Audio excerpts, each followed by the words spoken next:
जय श्री कृष्ण.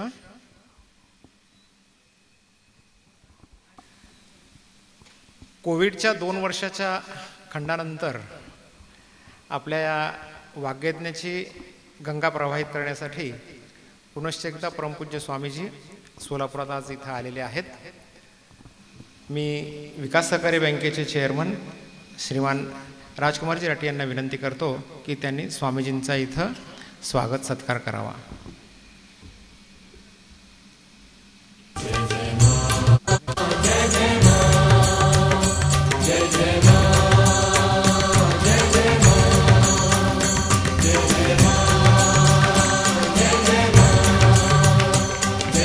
तसेच कोटेरी बाब सोलापूरचे अध्यक्ष कोटेरी श्री कालिदासजी जाधव यांना विनंती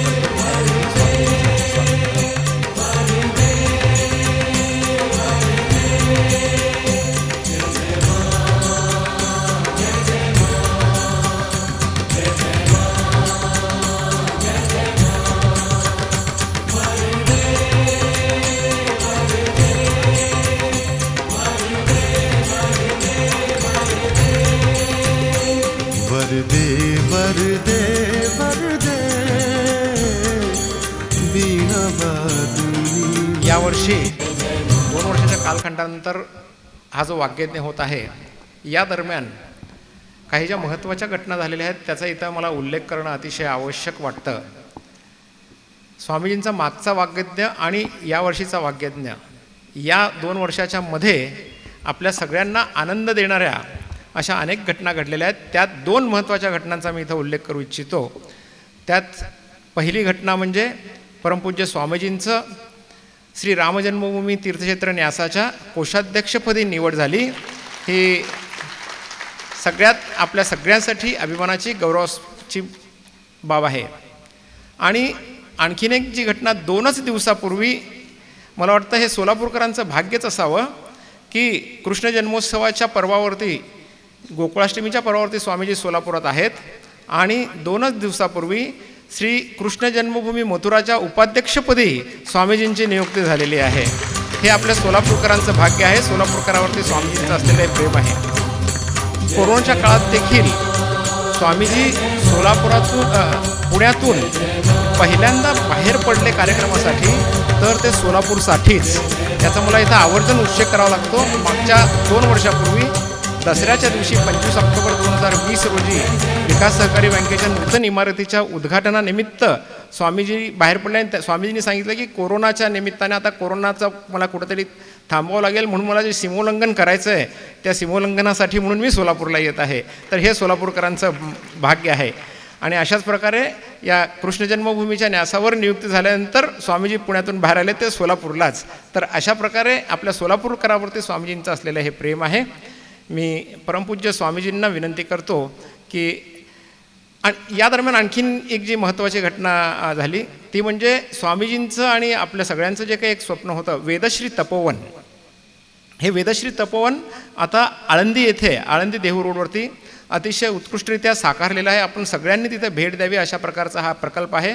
त्याची पहिली फेज आत्ता तिथं पूर्ण झालेली आहे आणि त्यासाठी मला सांगण्याला अतिशय आपल्याला आनंद वाटतो की दानदात्याने भरभरून दान दिलं आणि एकूण 60 कोटी रुपयाचा हा वैदिक रिसर्च प्रकल्प ज्याला आपण म्हणू की वेदाची ही युनिव्हर्सिटी पूर्ण भारताचं जे वैदिक रिसर्च सेंटर असेल अशा प्रकारचं सेंटर आळंदी इथं उभं राहिलेलं आहे. दुसरी फेज त्याची चालू झालेली आहे. तर अशा प्रकारे हे मोठं कार्य परमपूज्य स्वामीजींच्या हातून इथं पूर्ण झालेलं आहे. आपल्या सगळ्यांचं ते स्वप्न तिथं पूर्ण झालेलं आहे. ह्या महत्त्वाच्या घटना या कालावधीत घडलेल्या आहेत. परमपूज्य स्वामीजींच्या चरणी साष्टांग दंडवत करून मी त्यांना विनंती करतो की आजच्या वाग्यज्ञाला त्यांनी सुरुवात करावी. जय श्रीकृष्ण.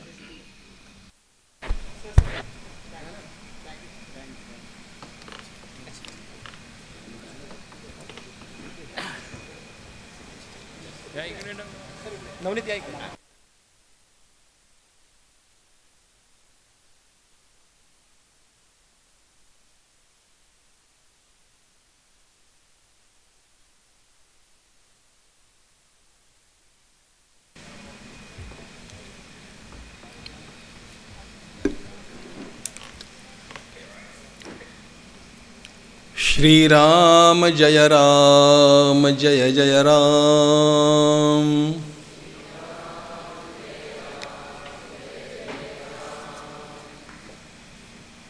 श्रीराम जय राम जय जय राम.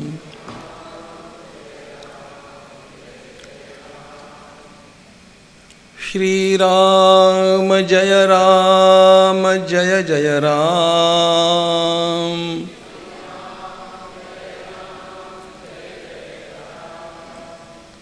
श्रीराम जय राम जय जय राम.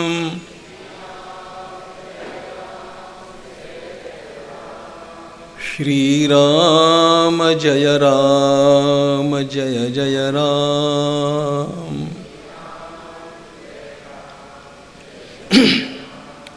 श्रीराम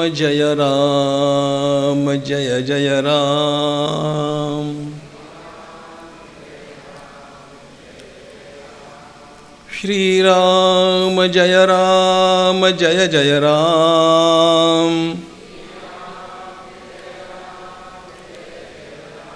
श्रीराम जय राम जय जय राम. श्रीराम जय राम जय जय राम. श्रीराम जय राम जय जय राम. श्रीराम जय राम जय जय राम. श्रीराम जय राम जय जय राम. श्रीराम जय राम जय जय राम.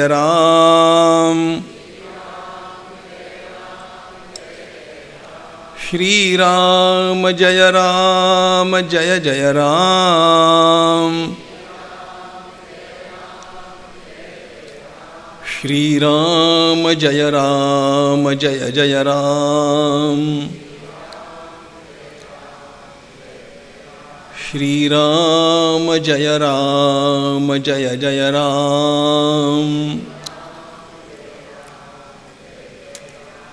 श्रीराम जय राम जय जय राम.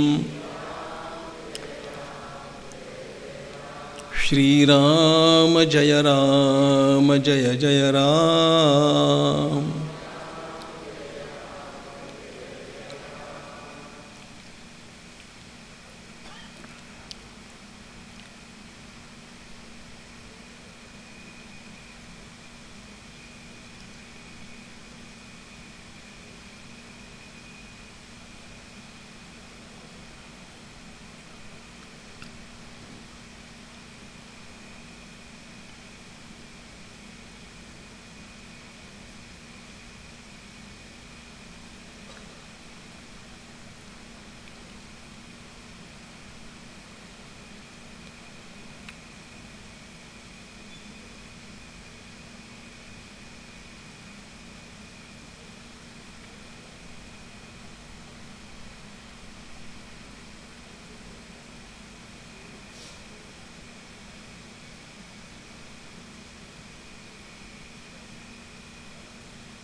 वर्णानाम् अर्थसंघानां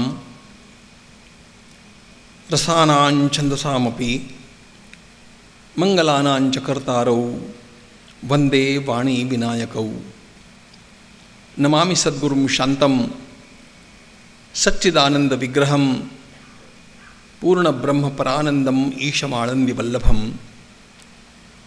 प्रपन्नपारिजाताय तोत्रवेत्रैकपाणये ज्ञानमुद्राय कृष्णाय गीतामृतदुहे नमः। माधुर्यरसकल्लोलां शिवशक्त्यैकरूपिणीम् अमृतानुभवार्थाय वन्दे ज्ञानेशनन्दिनीं। यस्य वेदमयी वाणी यस्य देवमयी तनुः यस्य ब्रह्ममयी दृष्टिः स गुरुः पातु मां सदा। आपदामपहर्तारं दातारं सर्वसंपदां लोकाभिरामं श्रीरामं भूयो भूयो नमाम्य।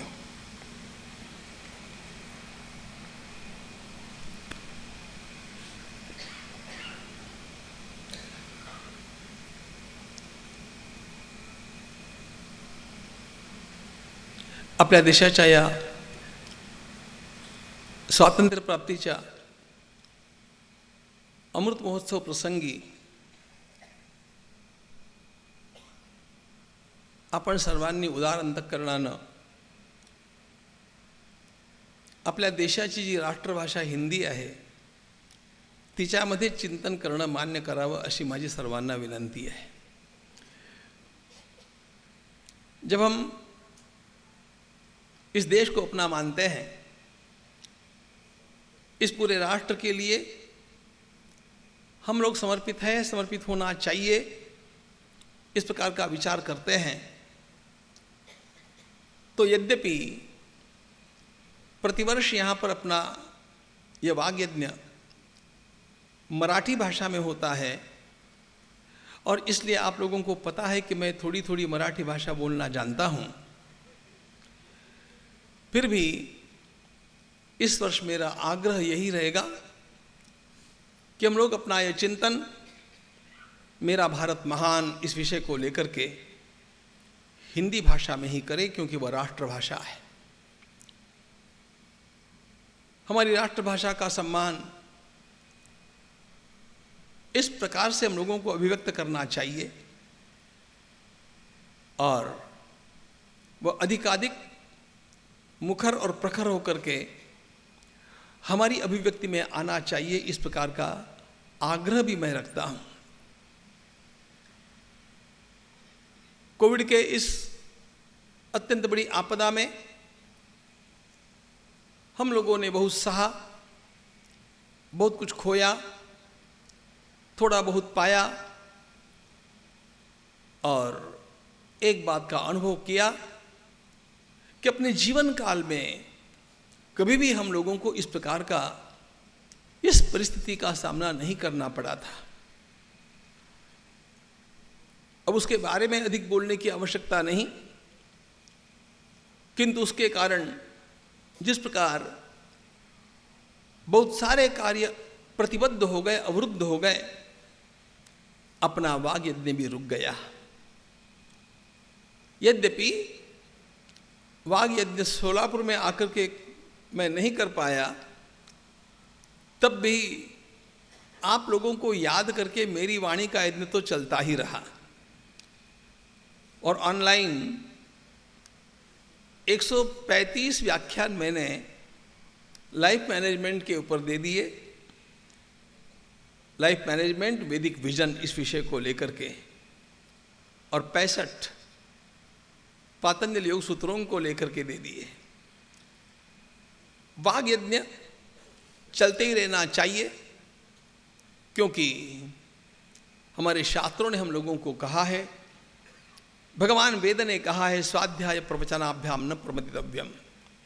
उत्तम पुरुष को चाहिए कि वह निरंतर नया नया अध्ययन करता रहे और अध्ययन में जो कुछ पाया वो लोगों में वितरित भी करता रहे। मित्रों, इसी के कारण हमारे देश का नाम भारत है। भा का अर्थ होता है आभा, प्रभा, प्रकाश। यह देश सर्वदा अनादिकाल से ज्ञान के प्रकाश में मग्न रहा। रत का अर्थ होता है मग्न रहना। ज्ञान के प्रकाश में रत रहने के कारण, मग्न रहने के कारण हमारे देश की एक विशेष पहचान सारे विश्व में आज हो रही है। वैसे वह प्राचीन काल से रही तो सही, किंतु कुछ आधुनिक त्रासदियों ने उन सारी बातों को ढकने का प्रयास किया, इस देश के आत्मविश्वास को नष्ट करने का प्रयास किया, और इसलिए इस देश में कहाँ महानता थी, इन सब बातों को लोगों के सामने आने से रोका गया। यद्यपि यह राष्ट्रीय विषय है ऐसा आपको लगेगा, और एक बात सामान्यतया जो भाविक लोग हैं उनके मन में भी आ सकती है कि निरंतर धार्मिक विषयों पर बोलने वाला मैं, चाहे श्रीमद् भागवत की कथा है, राम कथा है, महाभारत कथा है, योग वासिष्ठ कथा है, ज्ञानेश्वरी है, दासबोध है, आदि आदि विषयों से अपने स्वयं के अंतःकरण को परिष्कृत और उसका प्रसाद सभी को बांटने का प्रयास करने वाला मैं इस एक नए विषय को चुन करके क्यों बैठा हूं, जिसका कि आप लोगों को लगेगा कि अध्यात्म के साथ अथवा धर्म के साथ कोई संबंध लगभग नहीं है। लेकिन यही तो बात मैं लोगों को बतलाना चाहता हूं कि हमारा देश, हमारा धर्म, हमारा अध्यात्म सब एक साथ में जुड़े हुए हैं। आप लोगों ने श्रीमद् भागवत का श्रवण तो किया है। उसी श्रीमद् भागवत के कुछ श्लोक मैं आपको सुनाना चाहता हूं, जो अपने आप में विशिष्ट श्लोक हैं, और इन श्लोकों में क्या कहा गया है, भारत की महिमा क्या है। भगवान सुखदेव जी महाराज स्वयं पंचम स्कंध में एतदेव ही देवा गायंती, स्वर्ग में देवता गान करते हैं ऐसा कहते हैं। स्वर्ग के देवता गान करते हैं, और क्या गान करते हैं, वे इस भारत को याद करते हैं।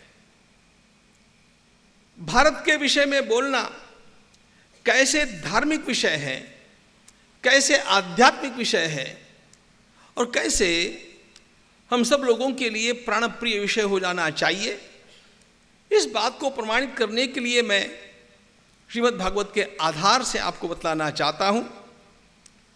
भगवान सुखदेव जी महाराज अपने श्रीमुख से कहते हैं कि स्वर्ग के देवता गान करते हैं, अहो अमीशाम किमकारी शोभनम प्रसन्न एशाम सिद्ध स्वयं हरि यैर्जन्म लब्धम नृषु भारताजिरे मुकुंद सेवौ पैकम स्पृहाहिनः। भगवान सुखदेव जी महाराज कहते हैं कि स्वर्ग के देवता आपस में मिलकर के बातचीत करते हैं, गान करते हैं कि अरे पता नहीं इन लोगों ने क्या पुण्य किया जो भारत में जन्मे हैं। भारत में जन्मे हुए लोगों ने क्या पुण्य किया पता नहीं, क्योंकि यह भारत ऐसा विलक्षण देश, जिस देश में यही श्रद्धया बरहिषि भागतो हविर, हम यहां पर स्वर्ग में आकर के बैठे हैं, लेकिन इस स्वर्ग में हम लोगों को वे सब बातें कहाँ प्राप्त होती हैं जो भारत में प्राप्त हो जाती है। नयत्र वैकुंठ कथा सुधापगा, भारत की महिमा ये स्वर्ग के देवता इसलिए गाते हैं, नयत्र वैकुंठ कथा सुधापगा। अरे इस स्वर्गलोक में हम आकर के बैठ तो गए, लेकिन यहां पर भगवान की मंगलमयी कथाएं नहीं है। न साधवो भागवतास्तदाश्रया, यहां पर कहां है वो साधु जो केवल श्री भगवान का आश्रय लेकर के अपना जीवन जीते हैं। हम सब लोगों को पता है स्वर्ग भोग भूमि है। स्वर्ग के देवता सभी प्रकार का सुख प्राप्त करते हैं। वहां पर नेत्र शोको न जरा न मृत्यु, वहां पर बुढ़ापा नहीं आता है।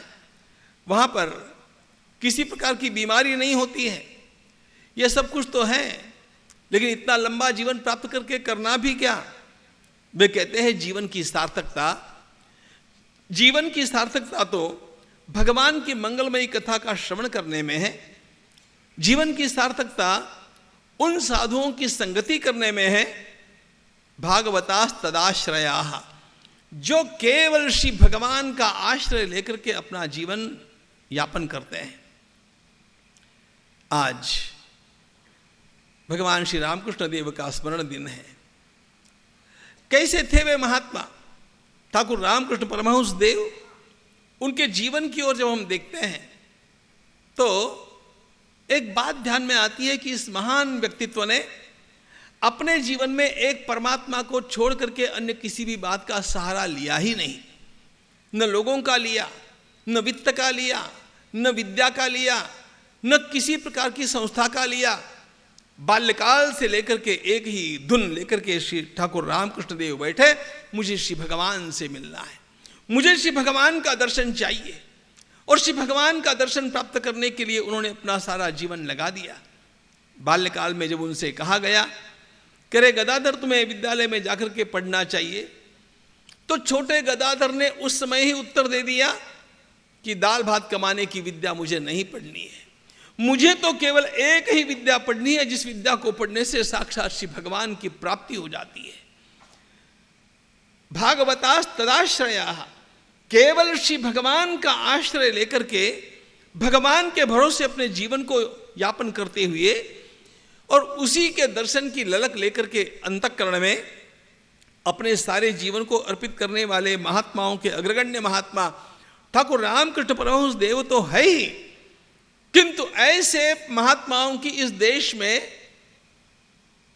कितनी ही पंक्तियां आपको खड़ी मिलेगी। भगवान रमण महर्षि क्या थे? अरे ऐसे कितने ही लोग स्वर्ग के देवता गान करते हैं, हम लोगों को भोग तो मिलेगा, हम लोगों को यहां पर सुविधाएं तो प्राप्त होती है, किंतु न साधवो भागवतास्तदाश्रयाः न यत्र यज्ञेश मखा महोत्सवा सुरेश लोकोपि न वैस सेव्यताम। यहां पर यह सब उपलब्ध न होने के कारण यहां पर रहना बस हो गया। इन भोगों से भी हम ऊब गए, क्योंकि भोगों में भी परमानंद प्राप्त होता नहीं है। और इसलिए वे देवता प्रार्थना करते हैं। मैं श्रीमद् भागवत की बात कर रहा हूं, आप अपने विषय की आध्यात्मिकता को जानिए। मेरा भारत महान, यह भारत कैसा है जिसका ये वर्णन हमारे धर्म ग्रंथों में आता है। और धर्म ग्रंथों में सबसे लोकप्रिय ग्रंथ श्रीमद् भागवत, उसके श्लोक मैं आपके सामने रख रहा हूं। वे देवता प्रार्थना करते हैं स्वर्ग में बैठ करके, न यद्यत्र न स्वर्ग सुधावशेषितम शिष्टस्य सूक्तस्य कृतस्य शोभनम तेनाजनाभे स्मृतिमज्जन्म न स्यात् वर्षे हरिर्यत् भजताम शंतनोति। वे परमात्मा से प्रार्थना करते हैं कि यदि हमारे थोड़े से तो भी पुण्य बचे होंगे, क्योंकि स्वर्ग में जब कोई भी जाता है, स्वर्ग में पुण्य का क्षय होता है। यहाँ पर पुण्य करना, स्वर्ग में जाना, उनको भुनाना, उनका क्षय हो जाता है। देवता प्रार्थना करते हैं कि हमारे थोड़े भी पुण्य बचे हो तो हम प्रभु से चाहते हैं कि वे हमें पुनः भारत में एक मनुष्य के रूप में जन्म दे दें। गायन्ति देवा, विष्णु पुराण क्या कहता है? यह विष्णु पुराण का श्लोक है। गायन्ति देवा किल गीतकानि धन्यास्तु ते भारत भूमि भागे, धन्यास्तु ते भारत भूमि भागे। गायन्ति देवा किल गीतकानि, स्वर्ग में देवता गान करते हैं कि धन्य है वे लोग जो भारत में जन्मे हैं। धन्यास्तु ये भारत भूमि भागे स्वर्गापवर्गास्पद हेतु भूते भवन्ति भूयः पुरुषास्तुरत्वात्। एक बड़ी महत्वपूर्ण बात यहां पर देवता बतलाते हैं। स्वर्गापवर्गास्पद हेतु भूते,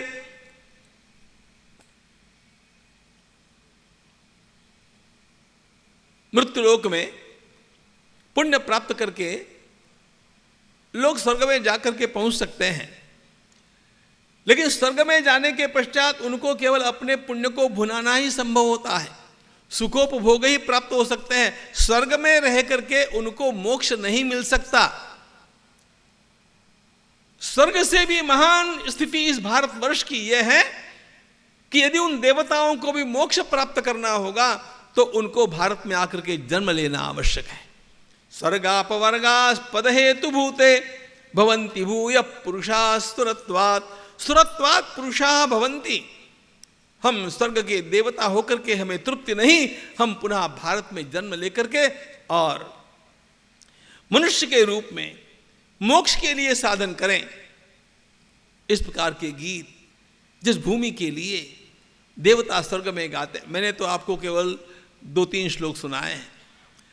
ऐसे श्लोकों से भरा हुआ है यह सारा प्रकरण, जहां पंचम स्कंद में भगवान सुखदेव जी महाराज स्वयं भारतवर्ष की महिमा गाते हैं। वो है भारत हमारा, जिसकी स्तुति स्वर्गस्थ देवता करते हैं। विश्व के मानवों की बात क्या, अरे वो तो करेंगे ही करेंगे, उनको करनी पड़ेगी। इतना पोटेंशियल, इतना सारा धन इस भारत में छिपा हुआ है, और ऐसा था ही। इसीलिए तो प्राचीन काल से इस देश की सभ्यता को जानने के लिए, इस देश का तीर्थाटन करने के लिए, यहां पर आकर के अपने जीवन को सार्थक करने के लिए विदेशी यात्रियों का तांता होता था, लगता था। हम लोगों ने ऐसा सुना है कि हमारे देश का नाम भरत राजा के कारण भारत हुआ, अथवा जड़ भरत जी के कारण भारत हुआ। ये दोनों बातें सत्य होने पर भी पूर्ण सत्य नहीं है। इस देश का नाम भारत क्यों है? भरणाच्च प्रजानां वै मनुर्भरत उच्यते निरुक्त वचनाच्चैव वर्षम तद भारतम स्मृतम। इस श्लोक का गंभीर अर्थ जानना बहुत आवश्यक है। भरणाच्च प्रजानां वै, यहां पर जन्मे हुए सारे के सारे लोगों का सभी प्रकार का भरण पोषण करने का सामर्थ्य इस भूमि में है। सभी प्रकार का भरण पोषण करने का सामर्थ्य इस भूमि में है। आज विश्व के सारे देशों की ओर आप नजर दौड़ा करके देखिए, सारे देश किसी न किसी बारे में परावलंबी है। उनको किसी न किसी बात के लिए लोगों पर निर्भर करना पड़ता है। रेगिस्तान का मध्य एशिया का सारा भूभाग, वह उस अन्न को प्राप्त नहीं कर सकता जो अन्न भोजन के लिए चाहिए। पेट्रोल कितना भी प्राप्त कर ले, लेकिन अन्न कहां से लाएंगे?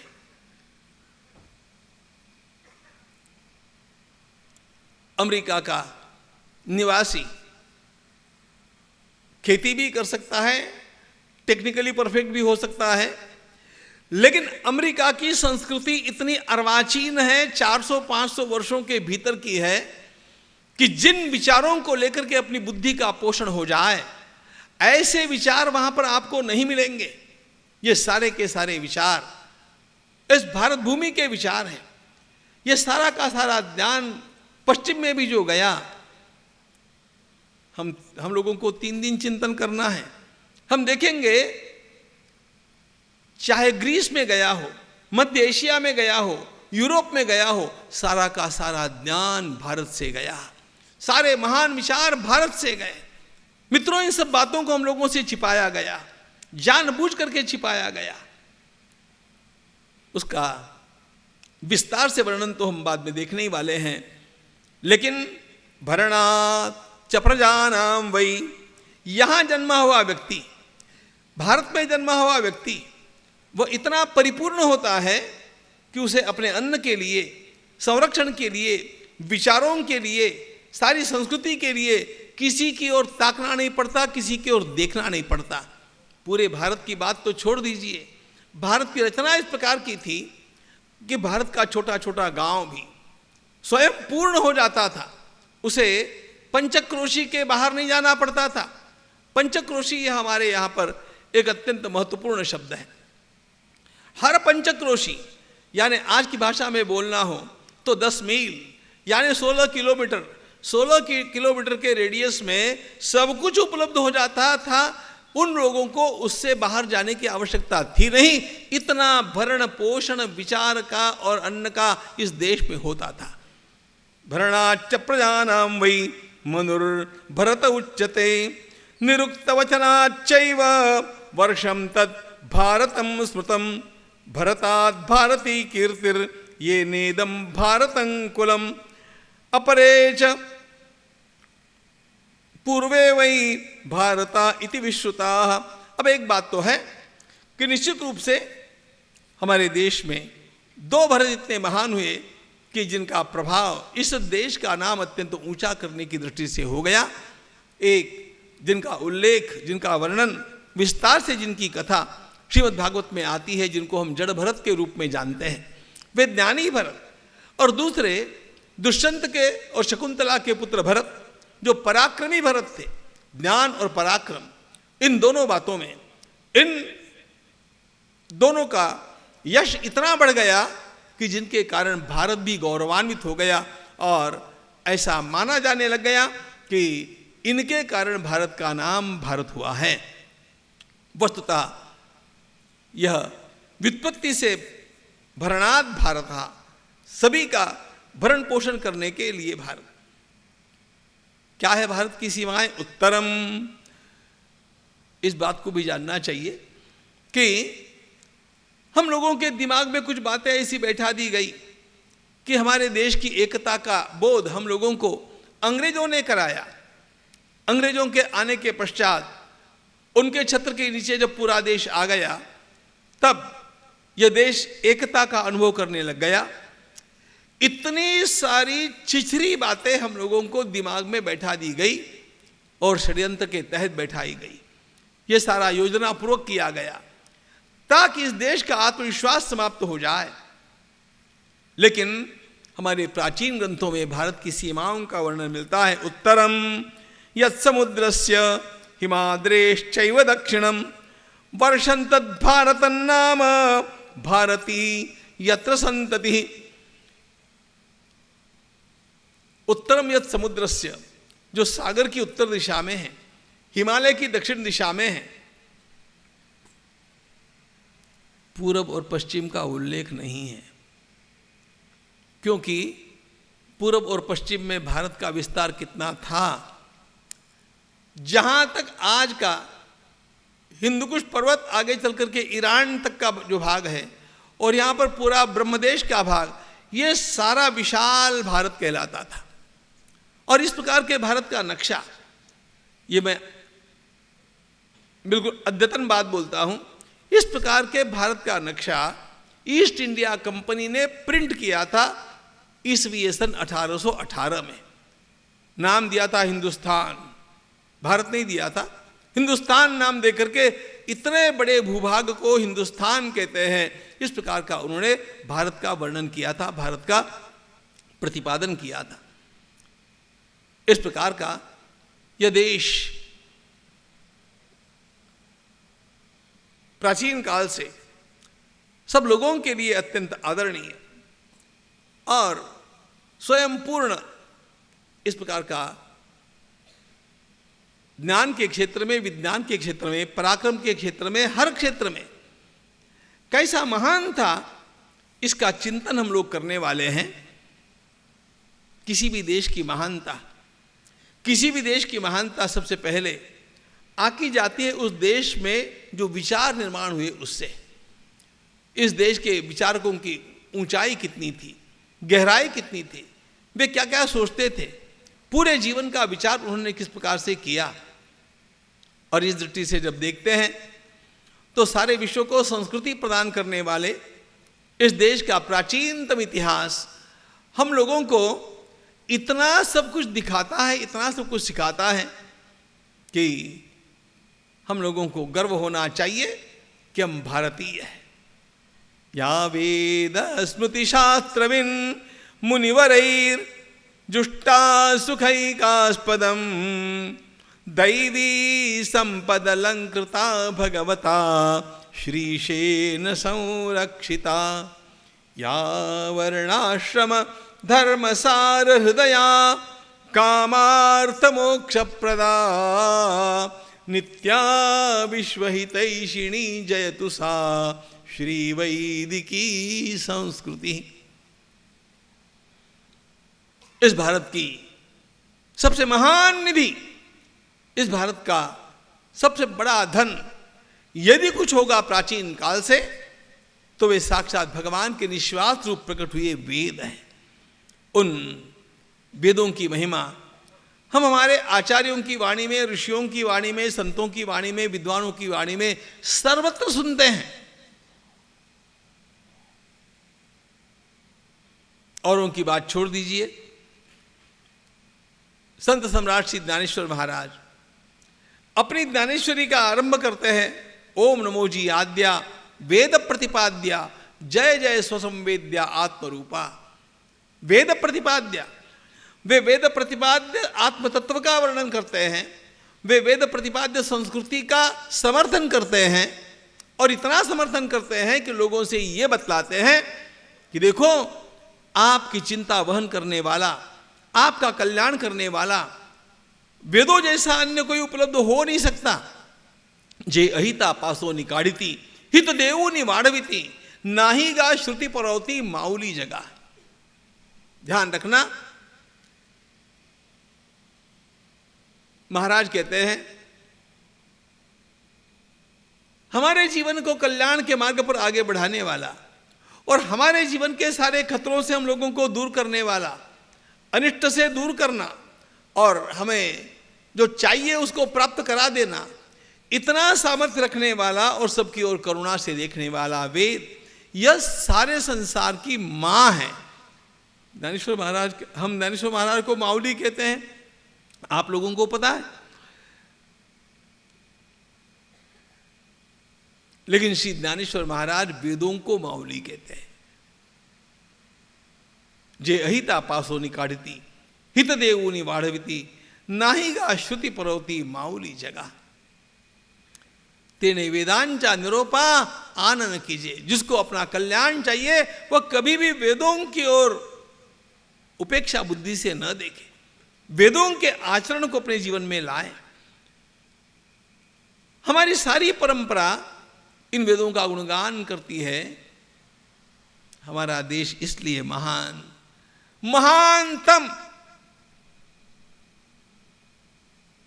कि सारा संसार जब अंधकार में डूबा हुआ था अज्ञान के, सारे संसार में जब केवल अज्ञान ही अज्ञान फैला हुआ था, लोग जंगलों में रहते थे,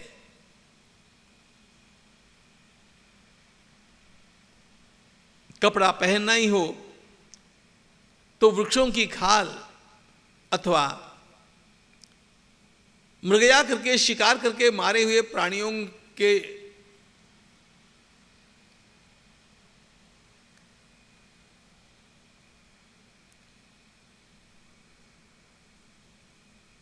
त्वचा का, उनके चमड़े का आवरण, इसी से अपनी लज्जा का रक्षण करते थे। मांस पका करके खाना चाहिए इसका भी इनको पता नहीं था। ऐसे तमिस्त्रा में, ऐसे अंधकार में जब सारा संसार डूबा हुआ था, उस समय ऋग्वेद इस देश में ऋषियों की वाणी के रूप में बाहर निकल रहा था, और जहां पर पिंड ब्रह्मांड का परम श्रेष्ठ चिंतन हम लोगों को प्राप्त होता है। आज भी सारे संसार के श्रेष्ठ विद्वानों को यह बात मान्य है कि ऋग्वेद से प्राचीन अन्य कोई ग्रंथ संसार में उपलब्ध नहीं है। और इस ऋग्वेद का निर्माण कब हुआ? वैसे हम लोग तो वेदों का निर्माण मानते नहीं हैं, हम वेदों का प्राकट्य मानते हैं, क्योंकि ये वेद भी ऋषियों की वाणी है। उनको समाधि में प्राप्त जो भगवत वाणी है उसी का संकलन वेद कहलाता है, और इसलिए ये किसी के द्वारा रचे नहीं गए। लेकिन इस प्रकार के संकलित सारे के सारे मंत्र जो ऋग्वेद के रूप में हम लोगों को प्राप्त होते हैं, वे कितने पुराने हैं इसका विचार करते करते विद्वान, पहले तो सारे के सारे अंग्रेजी विद्वान इस बात पर तुले हुए हैं कि इन वेदों को 5000 वर्षों से पूर्व जाने नहीं देना चाहिए, क्योंकि उनके धर्म ग्रंथों में लिखा है कि सृष्टि का निर्माण 3000 वर्ष पहले हुआ।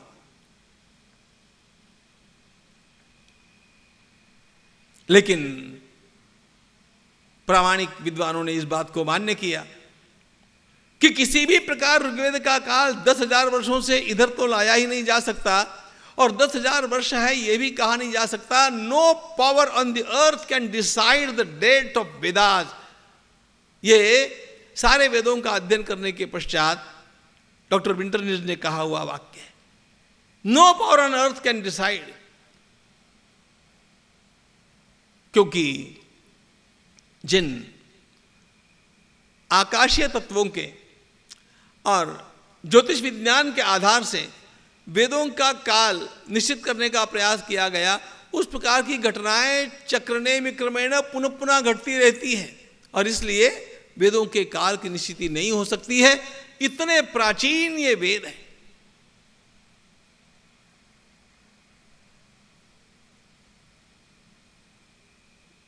वेदों की प्राचीनता ही स्वयं अपने आप में एक अत्यंत महान, हम लोगों के लिए गौरव का विषय है। ध्यान रखना, सारा संसार जब अज्ञान में डूबा हुआ था, उस समय यहां के ऋषि ऋग्वेद का गान कर रहे थे। यह अत्यंत सुखद और हम लोगों को अपने भीतर आत्मसम्मान जागृत करने वाली बात है। इतने प्राचीन इन वेदों ने हम लोगों को क्या दिया? या वेद स्मृति शास्त्रविन मुनिवरैर जुष्टा सुखैकास्पदम दैवी संपद अलंकृता भगवता श्रीशेन संरक्षिता। इस वैदिक वाङ्मय ने हम लोगों को क्या दिया, इसका विचार करने से ज्यादा अच्छा तो यह होगा कि क्या नहीं दिया। जिस प्रकार का जीवन हम लोग आज जी रहे हैं, जिस प्रकार का जीवन हमारे पूर्वज जीते रहे, उनके पूर्वज भी जीते रहे, उस सारे जीवन दर्शन को इस संसार को प्रदान करने का महान कार्य इन वेदों ने किया, वैदिक परंपरा ने किया। ऋग्वेद का नाम तो मैंने केवल आप लोगों के सामने प्रतीक के रूप में लिया है। ऋग्वेद अकेला थोड़ी है। ऋग्वेद है, यजुर्वेद है, सामवेद है, अथर्ववेद है। इन वेदों की 1131 शाखाएं रही है। कितनी तो लुप्त ही हो गई, लेकिन जो बची है वे भी अत्यंत महत्वपूर्ण है। और इन वेदों के साथ उपनिषद है, ब्राह्मण ग्रंथ है, सैकड़ों स्मृतियां हैं, 18 महापुराण है, 18 उपपुराण है। यह सारा जो संस्कृत भाषा का वाङ्मय है, यह इतना अद्भुत है। कल मुझे मेरे एक मित्र ने एक पुस्तक मुझे भेंट की। संयोग से वो पुस्तक तो मैंने 50 वर्ष पहले पढ़ी थी अध्ययन करते समय, लेकिन कल वो मेरे हाथ में आई और सारे विषय मेरे फिर जागृत हो गए। पुस्तक का नाम है India what it can teach us, और यह पुस्तक डॉक्टर मैक्स मुलर ने लिखी है। अंग्रेजों के समय में जब यहां पर आईसीएस ऑफिसर्स को भेजा जाता था हम लोगों के ऊपर रूल करने के लिए, तो लंदन से आने वाले आईसीएस ऑफिसर्स के सामने डॉक्टर मैक्स मुलर ने 7 व्याख्यान दिए थे, और उन 7 व्याख्यानों में उन्होंने कहा,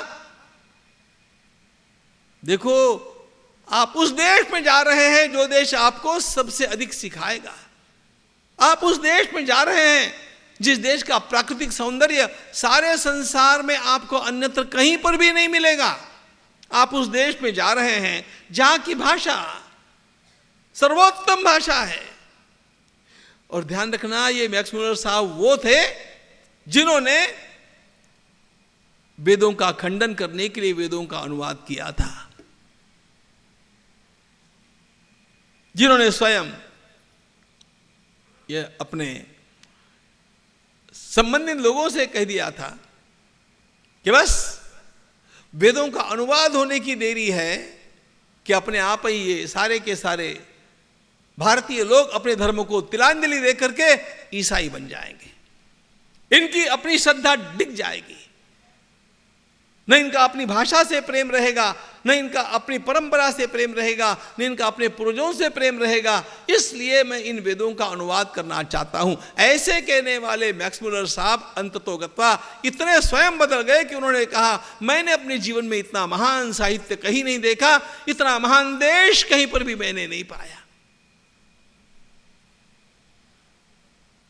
हमारे देश की ये महानता हम लोगों को पता होनी चाहिए।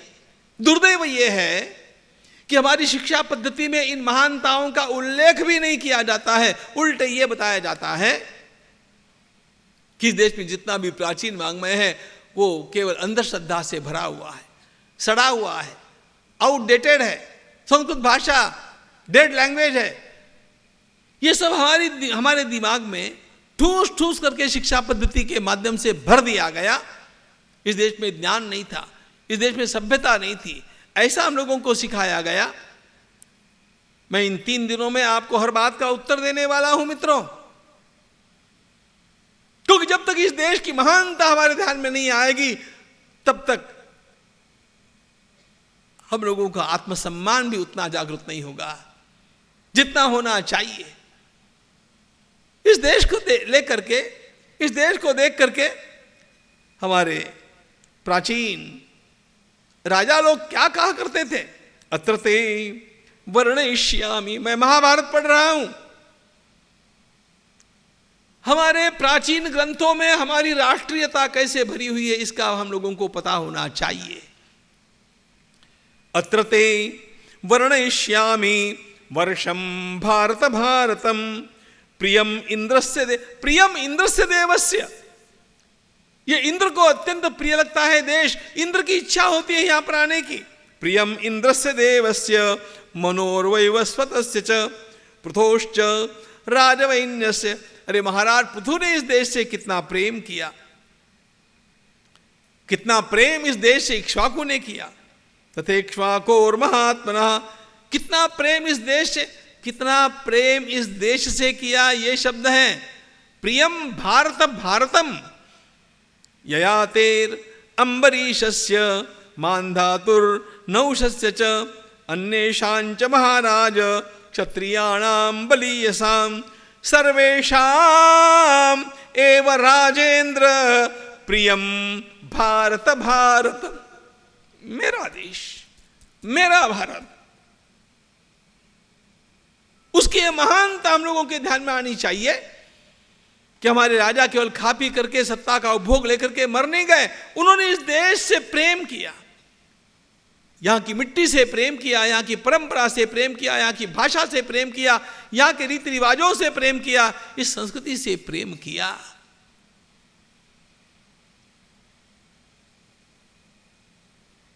कभी कभी लोगों को ऐसे लगता है कि इतिहास के गड़े हुए मुर्दे काय को उखाड़ने चाहिए।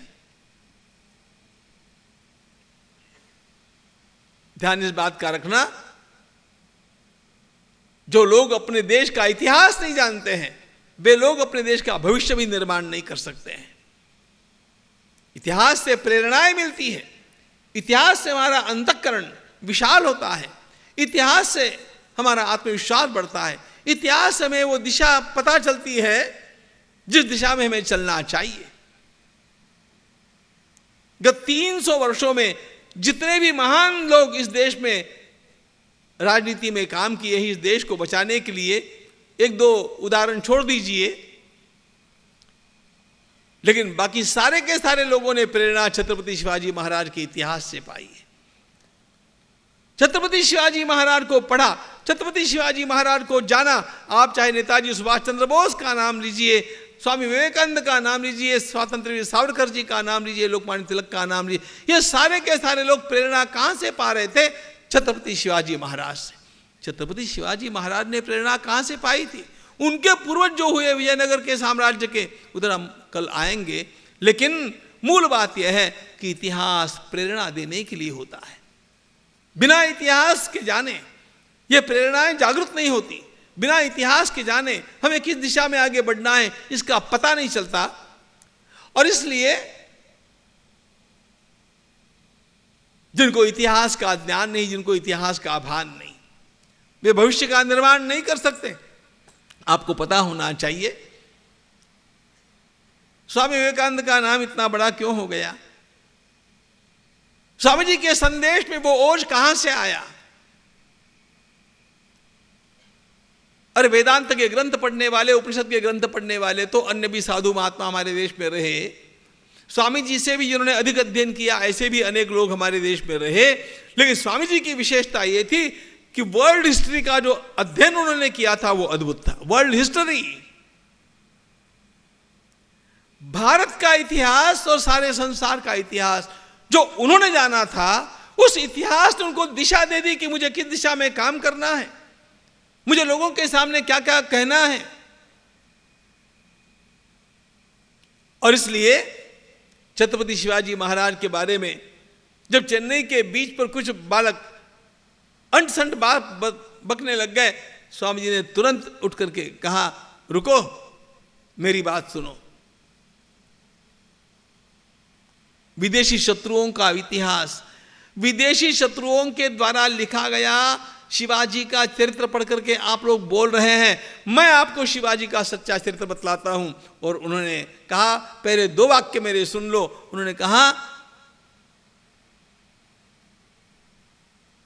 सारा रामायण, सारा महाभारत, रामायण और महाभारत में जितने सद्गुणों का आपने वर्णन सुना होगा वे सारे के सारे सद्गुण आपको एक स्थान पर देखने होंगे, तो छत्रपति शिवाजी महाराज की ओर देखो।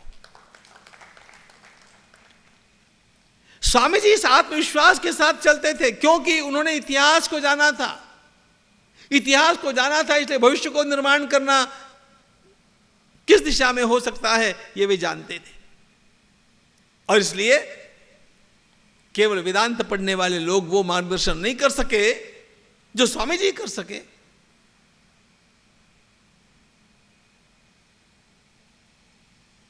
दुर्दैव से उन्हें अल्प जीवन मिला।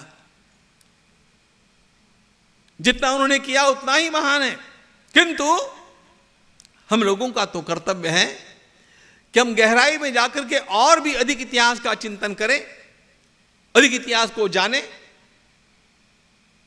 और यह बात बताने के लिए हम लोग आत्मविश्वास संपन्न रहे कि मेरा देश हर पहलू में महान था।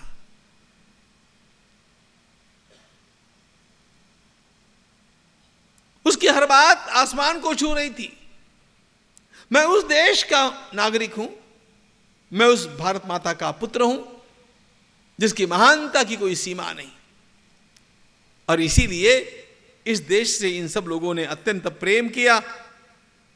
प्रियम भारत भारतम, वे स्वयं वर्णन करते हैं, सर्वेषाम एव राजेंद्र प्रियम भारत भारतम। सर्वेषाम एव राजेंद्र प्रियम भारत भारतम। सब राजाओं ने, सब क्षत्रियों ने इस देश से अत्यंत प्रेम किया। इस देश में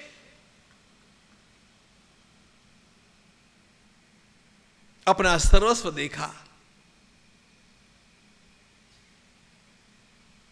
इस देश की परंपरा का जो दिव्य प्रवाह चला उसमें या वेद स्मृति शास्त्रविन मुनिवरैर जुष्टा सुखैकास्पदम, उन महानतम विचारों को हम प्राप्त करते हैं जैसे विचारों तक अभी भी सारा संसार नहीं पहुंचा है। विचारों की वो महानता, विचारों की वो उदात्तता। अब सादी बात देखिए आप, उपनिषद में मंत्र आता है, यत्र विश्वम भवत्येकनीडम, यत्र विश्वम भवत्येकनीडम। आपने 2 शब्द और सुने होंगे, उनको पहले बतला देता हूं। श्री ज्ञानेश्वर महाराज की वह प्रसिद्ध होगी, आपने देखी होगी, सुनी ही होगी। हे विश्वची माझे घर, हे विश्वची माझे घर, ऐसी मती दयाची स्थिर, किंबहुना चराचर आपण झाला. विश्वची माझे घर.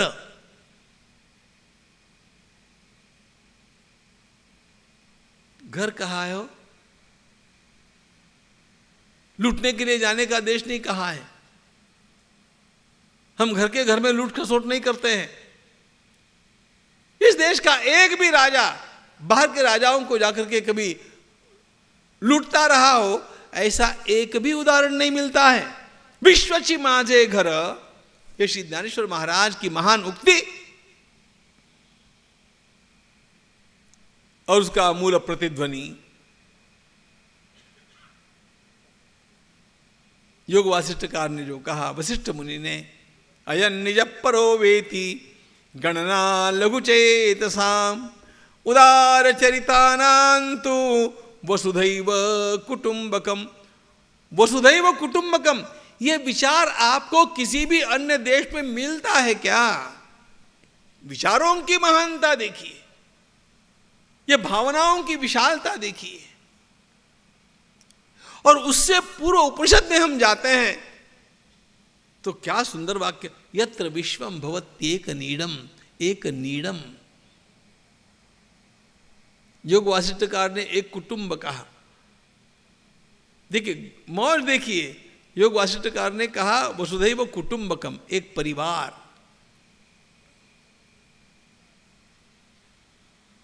ज्ञानेश्वर महाराज ने कहा माझे घर, विश्वची माझे घर. और उपनिषदकार ऋषि कहते हैं यत्र विश्वम भवत्येक नीड, एक घोंसला. सारा संसार जहां पर आकर के एक घोंसले जैसा बन जाता है. एक घोंसले में रहने वाले पंछी एक दूसरे को मारते नहीं है, एक दूसरे का पोषण करते हैं, एक दूसरे के साथ प्रेम से रहते हैं. सारे संसार के लोगों को किस प्रकार एक दूसरे के साथ रहना चाहिए. यत्र विश्वम भवति एक नीडम, जहां सारा संसार एक घोंसला बन जाए. इतना प्रेम. और यही तो श्री ज्ञानेश्वर महाराज की भाषा में हम लोगों को मिलता है.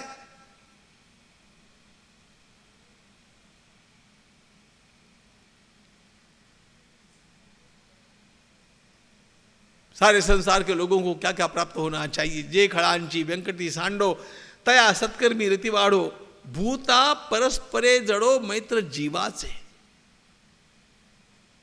दुरिता से तिमिर दावो विश्वस्त धर्म सूर्य पाहो जो जे वांछी रतो ते राहो प्राणी जात. ये विचारों की उदारता आपको केवल भारत में मिलेगी. सोलापुर के लोग हैं आप, विद्वानों का शहर है. अन्यत्र कहीं पर भी इस प्रकार के महान विचार आपको मिलते हो, किसी भी धर्म ग्रंथ में भी और कई विचारकों के चिंतन में भी, तो आप कृपा करके मुझे दिखाइएगा.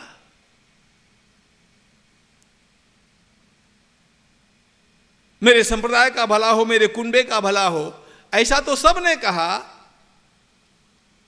सर्वे भवन्तु सुखिनः सर्वे सन्तु निरामयाः सर्वे भद्राणि पश्यन्तु मां कश्चित् दुःख भाग. ये केवल वैदिक परंपरा कह सकती है. और ये सारे विचार भारत में जन्मे हैं. किसी देश की महानता को जानने के लिए सबसे पहले उस देश के वैचारिक महानता को जानना चाहिए. और कहीं पर भी इन विचारों के प्रतिकूल विचार आपको वेदों में नहीं मिलेंगे. या वेद स्मृति शास्त्रविन मुनिवरैर जुष्टा सुखैकास्पदम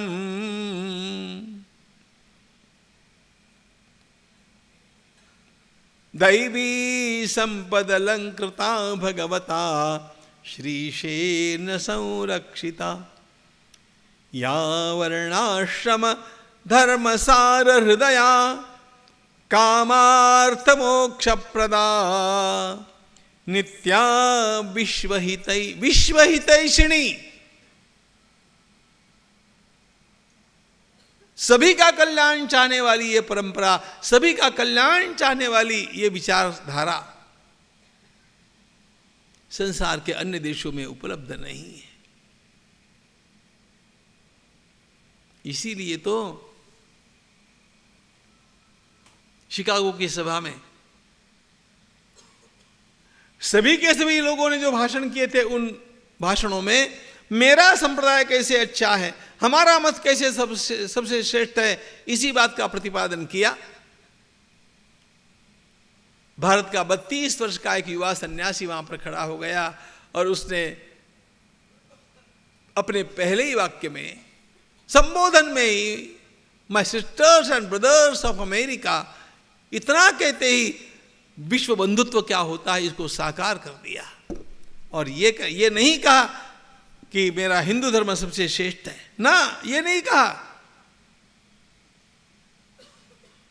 स्वामी जी ने कहा मैं उस धर्म का प्रतिनिधि बनकर के आया हूं जो ये कहता है कि सब धर्म अपने अपने स्थान पर योग्य हैं और सबके द्वारा आराधित किया गया वह परम तत्व परमात्मा एक है। कोई किसी भी मार्ग से वहां तक जाकर के पहुंच सकता है। यह महान विचार कहां से आया था? यह स्वामी जी का विचार नहीं है, यह इस परंपरा का विचार है,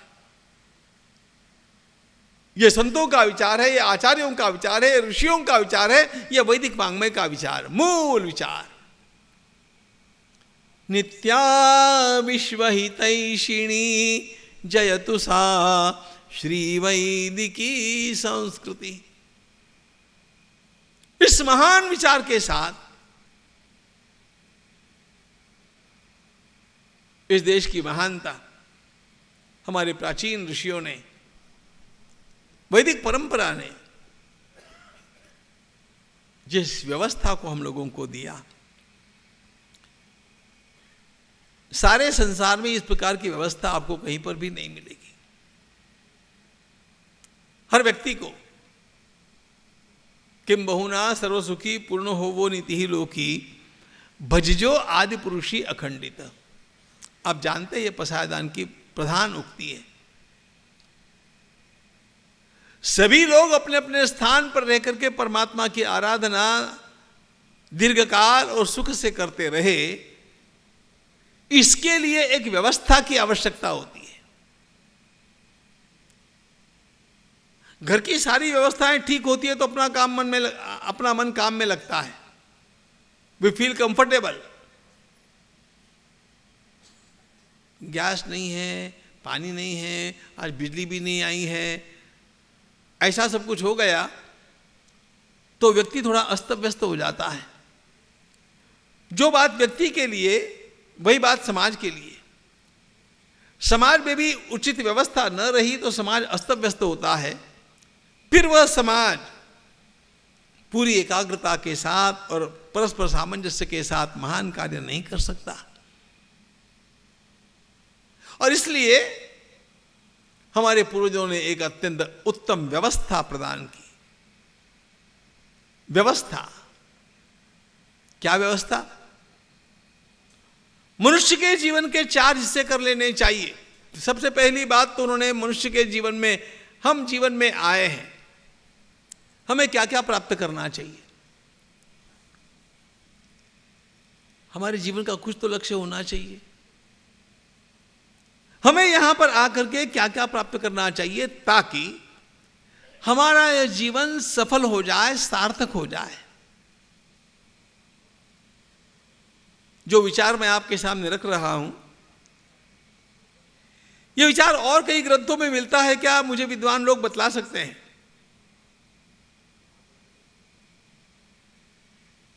इन ऋषियों ने कहा कि सबसे पहली बात है, मनुष्य को अनेक प्रकार की इच्छाएं होती है, उन इच्छाओं को पूर्ण करने की उसको स्वतंत्रता मिलनी चाहिए।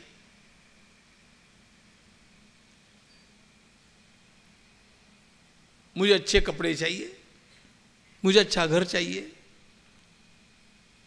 अच्छी पत्नी चाहिए, अच्छे पति चाहिए, हमारे घर में बाल बच्चे खेलने चाहिए, हमारे घर में संपत्ति भी होनी चाहिए जी। और कहीं संसार में थोड़ी हमारी प्रतिष्ठा भी होनी चाहिए।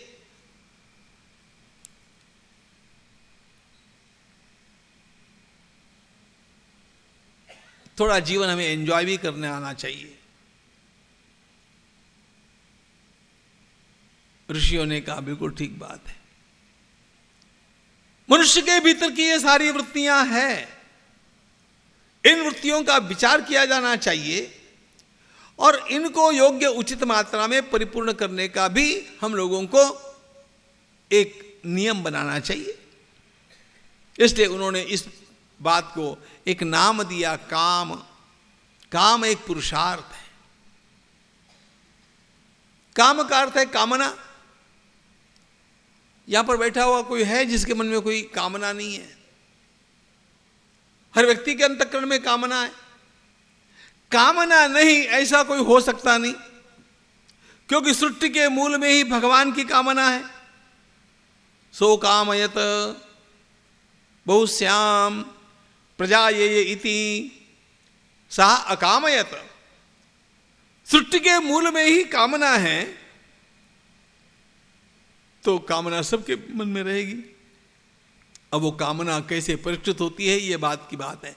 कामना सबके अंतःकरण में है, होना बुरा नहीं है, लेकिन है तो उसका विचार करना चाहिए। ऋषियों ने इसको काम पुरुषार्थ कहा और कहा कि मनुष्य को अपने जीवन में इन सारे सुखों को प्राप्त करना चाहिए, इन सुखों के बिना नहीं रहना चाहिए।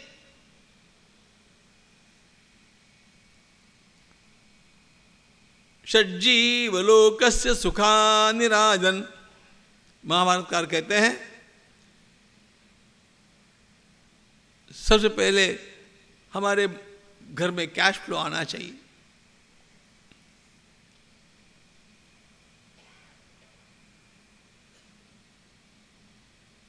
परिवार के लोग सुखी निरोग होने चाहिए। आदि आदि जितनी भी इच्छाएं हैं, ऋषि कहते हैं ये सारी कामनाएं, इनके लिए प्रयास करो, अच्छी तरह करो। अरे हाँ ठीक है, कामनाओं को पूर्ण करना चाहिए, ये तो बात ठीक है, लेकिन उसके लिए धन भी चाहिए। ऋषियों ने कहा धन कमाओ, धन कमाने की छूट दी। उसको उन्होंने अर्थ पुरुषार्थ का, यह अर्थ है, मुझे कमाना चाहिए। कितना कमाना चाहिए? खूब कमाना चाहिए।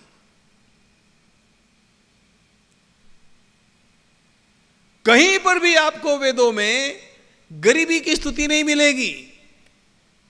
हमारे प्राचीन काल में आप वाल्मीकि रामायण को पढ़िए, एक भी गरीब का वर्णन आपको वाल्मीकि रामायण में नहीं मिलेगा। ना कुंडली ना मुकुटी। राम राज्य का वर्णन करते हैं, राम जी तो अभी बड़े होने हैं, दशरथ जी के राज्य का वर्णन करते हैं, अयोध्या के राज्य का वर्णन करते हैं। ऐसा कोई नहीं जिसके पास स्वर्ण के अलंकार नहीं, ऐसा कोई नहीं जिसके पास मुकुट नहीं, ऐसा कोई नहीं जिसके हाथ में सोने का कंगन नहीं, ऐसा कोई नहीं जो पढ़ा लिखा नहीं।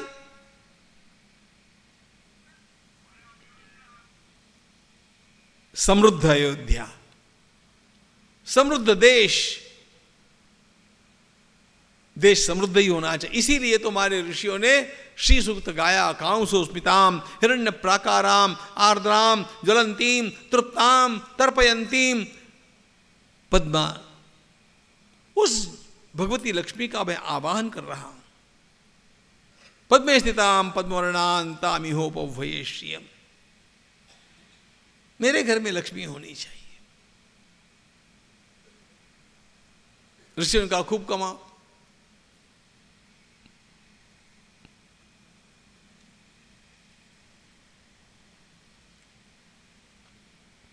दो बातें तो बोल दी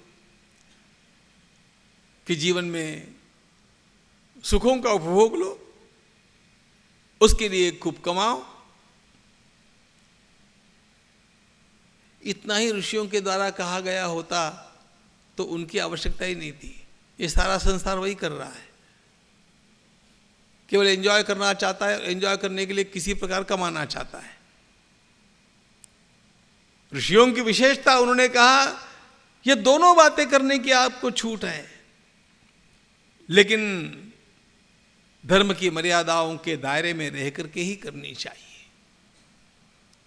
आपको उपभोग की छूट है, लेकिन धर्म की मर्यादा को लांघने की छूट नहीं है। आपको कमाने की छूट है, लेकिन समाज के, शासन के, धर्म के नियमों को तोड़ करके कमाने की छूट आपको नहीं है। उस दायरे में रह करके कमाओ और उस दायरे में रह करके उसका आनंद के साथ उपभोग भी लो। इसको उन्होंने नाम दिया धर्म। ऋषियों का जीवन यापन करने का तरीका, जीवन के लिए उनका मार्गदर्शन, अपनी किसी भी इच्छा को दबाने की आवश्यकता नहीं, उसका उपभोग भी कर सकते हैं, उसके लिए खूब कमा सकते हैं, लेकिन सीमा मर्यादा यह है कि आप अपने नियमों में रह करके ये सब कीजिए। नियमों का उल्लंघन करके जब आदमी अर्थ और काम का उपभोग करना चाहता है तो जीवन उसका दुखमय होना ही होना है। आज नहीं कल होगा, कल नहीं परसों होगा।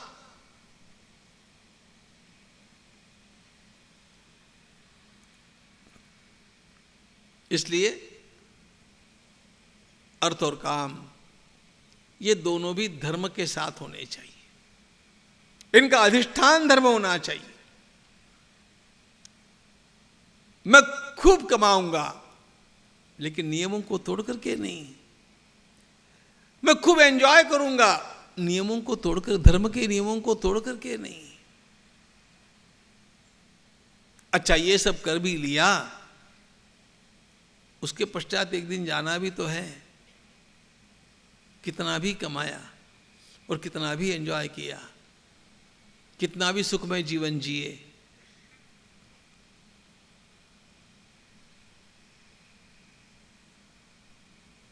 हमारा अंतिम स्टेशन सबका एक ही है, डेस्टिनेशन श्मशान। पूज्य डोंगरी जी महाराज कहा करते थे, श्मशान में रोज जाने की आवश्यकता नहीं है, लेकिन रोज श्मशान को याद करने की आवश्यकता है कि मेरा डेस्टिनेशन वहां है।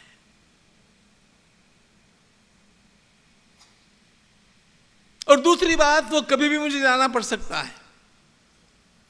इसलिए मैंने जो धर्म के अंतर्गत रह करके भी कमाया है, भोगा है, इकट्ठा किया है, नो प्रॉब्लम, इट्स फेयर, लेकिन इसमें से मेरे साथ कुछ भी चलने वाला नहीं है। बड़े बड़े लोग कार्डियक अरेस्ट होकर के चले जाते हैं, साथ में क्या जाता है वो लोग? इतना धन कमाए हुए लोग कोविड में चले गए, देखते देखते चले गए।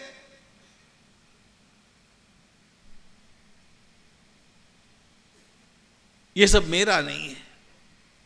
इसलिए मुझे जीते जी ही अपने मन को इस प्रकार से ट्रेंड कर लेना चाहिए कि जब तक मैं जी हूं तब तक इन सब का आनंद मैं लूं, लेकिन जब इसको छोड़ करके मैं जाऊं तो मेरे मन में जरा भी खराश न रहे। मैं आनंद के साथ जा सकूं। यात साठी केला होता अट्टहास, शेवट सा दिस गोड़ भावा। अरे मेरे देश के कितने बड़े बड़े लोग आनंद के साथ चले गए।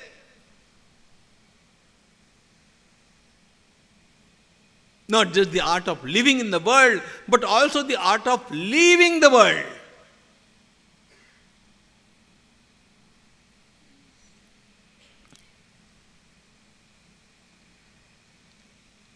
कालिदास ने राजाओं का वर्णन किया है। कैसे जाते थे राजा लोग? रघुवंश के राजा यौवने, बाल्यकाल में वे शैशवेभ्यस्त विद्यानाम यौवने विशेषिणाम वार्धक्ये मुनिवृत्तीनाम योगेनान्ते तनुत्यजाम। योगेनान्ते तनुत्यजाम, योग का अर्थ हो कोई भस्त्रिका और कपालभाति करके जाते थे, ऐसी बात मत सोचना। अपने मन को भगवान के साथ जोड़ करके चले जाते थे। संसार से छूट जाता था मन और भगवान के साथ समरस हो जाता था। इसलिए इस शरीर के गिरने का उनको किसी प्रकार का कोई भी क्षोभ होता ही नहीं था। वासांसि जीर्णानि यथा, जैसे हम कुर्ता उतार करके रखते हैं, खुआरे खो गया तो खो गया, चलो। कुर्ते का महत्व उतना नहीं है, मेरा महत्व है। उसी प्रकार शरीर का महत्व नहीं है, मेरे आत्म तत्व का महत्व है। ये जानने वाले लोग शांति के साथ, this is the best life. शैशवेभ्यस्त विद्यानाम यौवने विषयैषिणाम वार्धक्ये मुनिवृत्तीनाम योगेनान्ते तनुत्यजाम।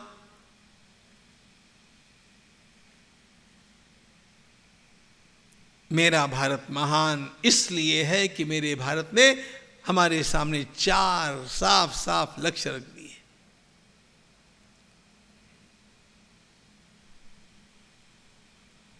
मैनेजमेंट में सबसे पहली बात आती है सेटिंग द गोल्स। हमें प्रबंधन करना है। क्या प्रबंधन कर, किसके लिए प्रबंधन करना है? What are we aiming at? इस देश का छोटा बच्चा भी जिसे थोड़ा कुछ पढ़ा सुना है, वो चारों पुरुषार्थों के नाम जानता है, धर्म अर्थ काम और मोक्ष। उसके सामने लाइफ मैनेजमेंट खड़ा हो गया, मुझे ये अचीव करना है, and they know it in totality. उसको ये पता है, सुन करके पता है कि अर्थ और काम के साथ धर्म का भी विचार करना आवश्यक है, और अर्थ और काम ये दोनों धर्म और मोक्ष के बीच में चलते हैं।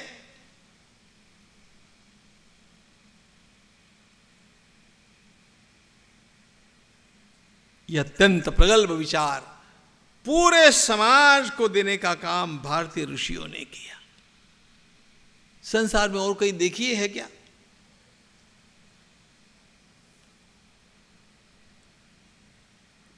सारा समाज इसके लिए पात्र हो जाए, इसलिए उन्होंने अपने जीवन के 4 हिस्से करने के लिए कहा। देखो भाई, if you want to live a fully successful and significant life, follow this. क्या? अपने जीवन के हिस्से कर लो, कल्पना से कर लो। ब्रह्मचर्याश्रम, गृहस्थाश्रम, वानप्रस्थाश्रम, संन्यासाश्रम। सबके नियम अलग अलग है। 4 आश्रमों की व्यवस्था उन्होंने दी।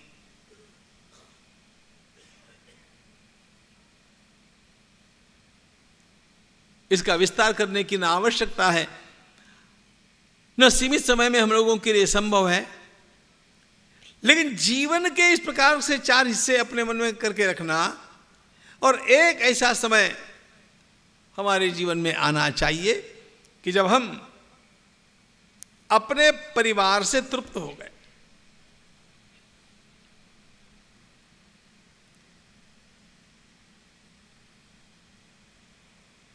अब पारिवारिक कोई आसक्ति मेरे अंतःकरण में न बचे,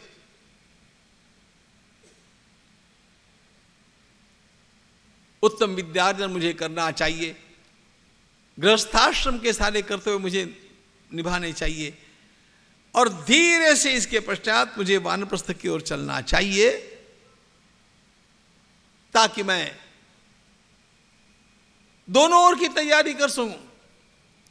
मेरे घर की परंपरा आगे कैसे चलेगी इसकी भी तैयारी हो जाए, और मेरे मन की भी स्थिति इस प्रकार की हो जाए कि मुझे यहां से जाते समय किसी प्रकार का क्लेश न हो।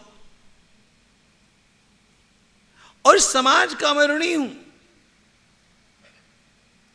समाज का। हमारे ऋषियों ने 4 प्रकार के ऋण बताए। देवताओं का ऋण, पितरों का ऋण, ऋषियों का ऋण और समाज का ऋण।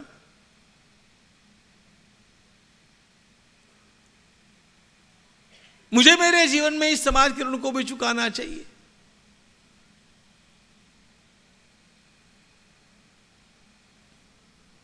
धर्मतः जिस विद्यालय में मैं पढ़ा वो विद्यालय मैंने नहीं बनाया था। जिस मंदिर में जाकर के मैंने भगवान के दर्शन करके अपना आध्यात्मिक भाव पुष्ट किया वो मंदिर मैंने नहीं बनाया था।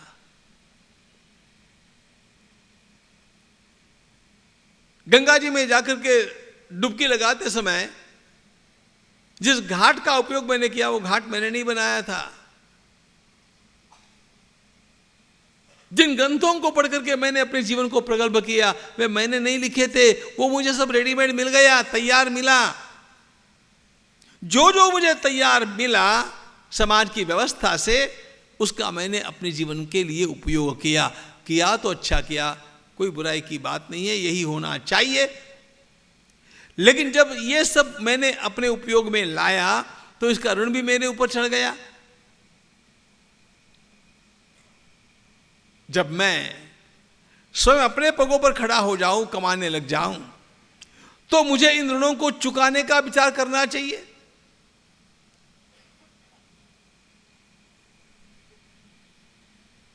बिना ऋणों को चुकाए जो जीवन जीता है उसको क्या कहते हैं? बिल्कुल जैसे आप अपनी भाषा में चोर कहेंगे, श्रीमद् भागवतकार भी उसे चोर कहते हैं, भगवत गीताकार भी उसे चोर ही कहते हैं। आपने समाज की व्यवस्थाओं का उपयोग किया, बुरी बात नहीं है, लेकिन समाज की व्यवस्थाओं के लिए आपने अपने स्वयं के संपन्न होने के पश्चात कोई योगदान नहीं दिया, बहुत बुरी बात है।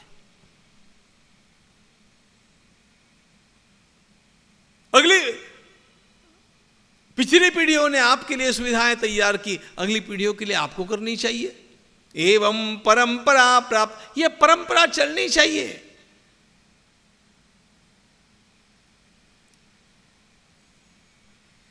ये उदात्त विचार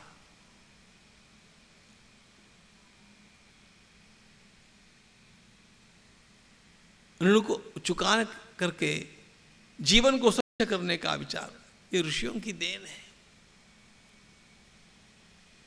और एक बात ध्यान रखना, यदि किसी का भी ऋण अपने ऊपर थोड़ा भी रह गया, वो चुकाए बिना गति नहीं है। थोड़े से ऋण को चुकाने के लिए भी हो सकता है आपको एक जन्म लेना पड़ जाए और कष्ट भुगतना पड़े। मैं एक प्रसंग सुनाता हूं आपको।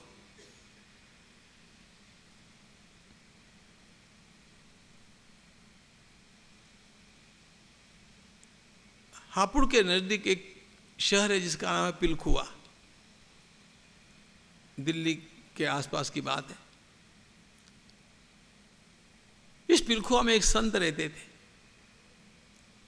उनका नाम कल्याण में आपको पुराने कल्याण के अंकों में बहुत मिलेगा। उनके लेख भी बहुत आते थे। रामशरण दास जी पिलखुआ, ऐसा उनका नाम आता था। उन्होंने स्वयं लिखी हुई घटना आपको बतलाता हूं। उस गांव को मैंने देखा है।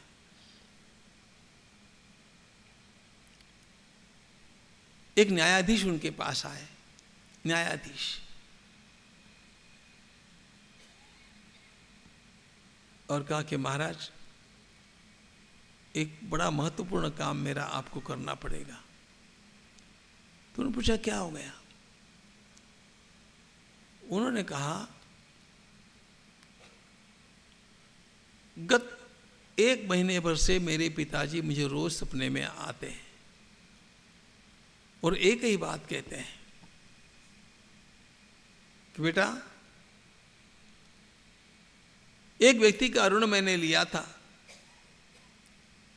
वो मैं चुका नहीं पाया। पिछले जन्म की बात, मैं चुका नहीं पाया। इस कारण मुझे कोल्हू का बैल बनना पड़ा है। बैल, अमुक गांव में अमुक तेली के यहां मैं बैल के रूप में काम कर रहा हूं, मेरा स्वास्थ्य एकदम गिर गया है, लेकिन वो मार मार करके मुझसे काम लेता है। उसका जो काम मैंने अब तक किया उसके कारण बहुत सारे पैसे तो मेरे चुक गए, लेकिन थोड़ा ऋण शेष है। तुम एक काम मेरे लिए करो, तुम आकर के मुझे खरीद लो। खरीदने के कारण उसको जो पैसे मिलेंगे उससे मेरा ऋण पूरा चुक जाएगा। न्यायाधीश महाशय ने कहा, महाराज ये सपना मैं रोज देख रहा हूं, मैं हैरान हो गया हूं। अब मैं न्यायाधीश होने के कारण तो ऐसे कहां जाकर के तलाश नहीं कर सकता हूं।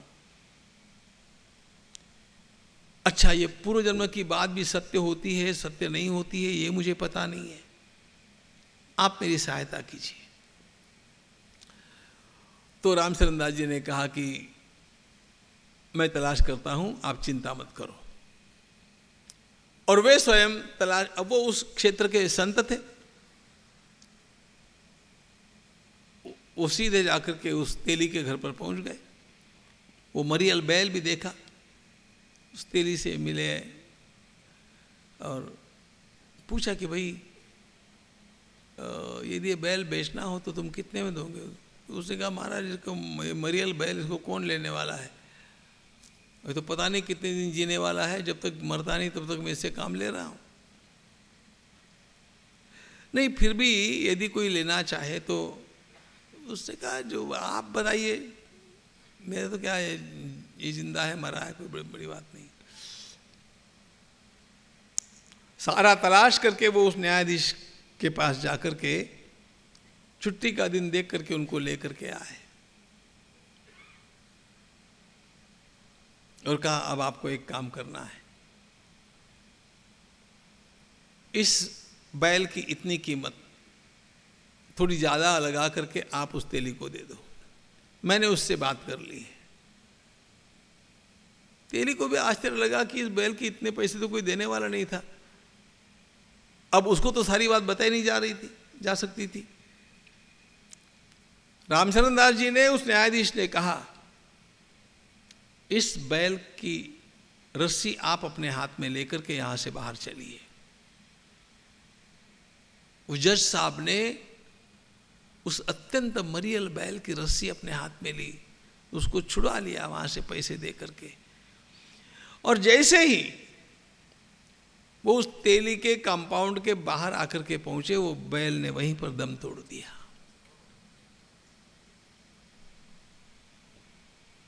वो न्यायाधीश महाशय के आंखों में आंसू आ गए। कहा, आप इसकी उत्तर क्रिया भी तुम कर दो। वो करवा ली। रात्रि के समय पिताजी सपने में आए। कहा, मैं कर्जे से मुक्त हो गया हूं, बहुत दुख पाया मैंने, मुझे ये सूझा नहीं कि पहले ही तुम्हें आकर के ये बात मैं बता दूं, नहीं तो मुझे इतना दुख नहीं पाना पड़ता।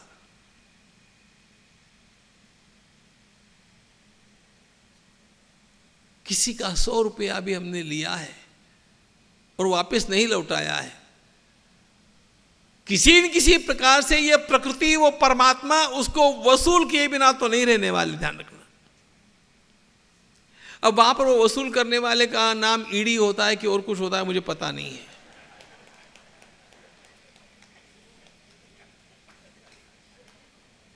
लेकिन वो आज कल कालांतर में कभी न कभी जैसी करनी है वैसी भरनी ही पड़ती है। इसलिए गृहस्थाश्रम को प्राप्त करने के पश्चात हम लोग जो दान पुण्य करते हैं, उसमें से बहुत सारा भाग तो केवल हमारे ऋण को चुकाने में जाता है। यह विचार ऋषियों ने हम लोगों को दिया।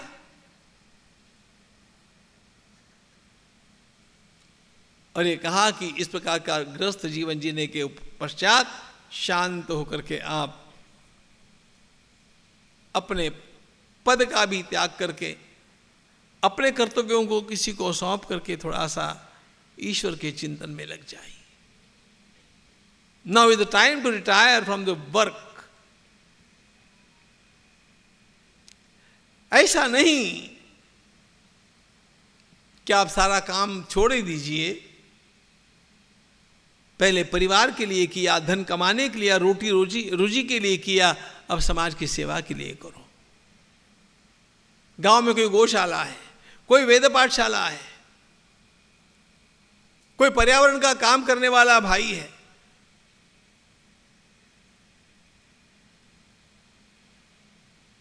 आपके सोलापुर गांव में तो कितने सारे समाज सेवा के प्रकल्प हैं।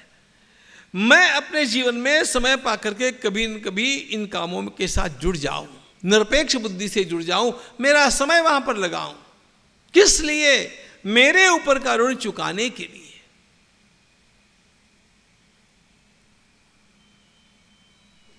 या वर्णाश्रम धर्मसार हृदया,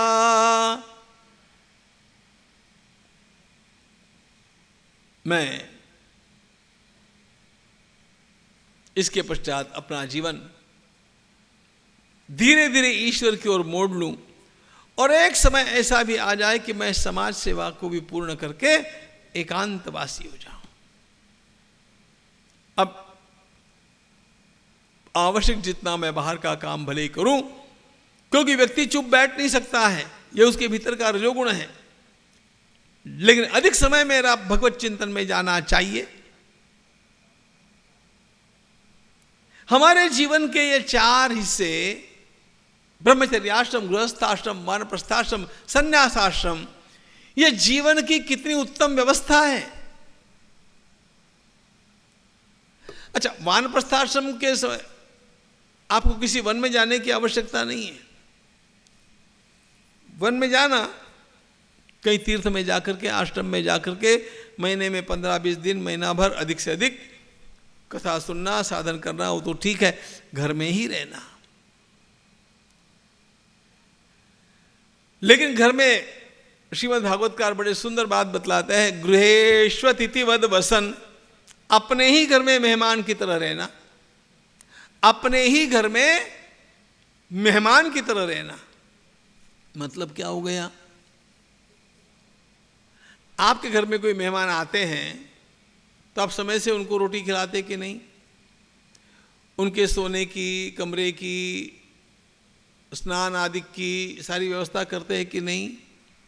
उनको कहीं बाहर जाना है तो उनके लिए गाड़ी आदि की व्यवस्था करते हैं कि नहीं? करते हैं। ये सारी व्यवस्थाएं मुझे घर में भी मिलनी चाहिए, लेकिन आए हुए मेहमान को घर की बातों में हस्तक्षेप करने का अधिकार होता है क्या?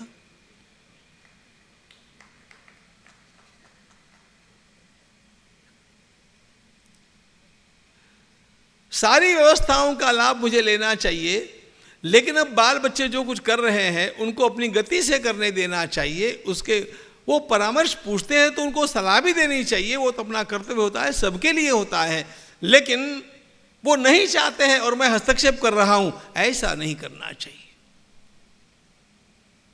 मेहमान को सुविधाओं को प्राप्त करने का अधिकार होता है, हस्तक्षेप का अधिकार नहीं होता है।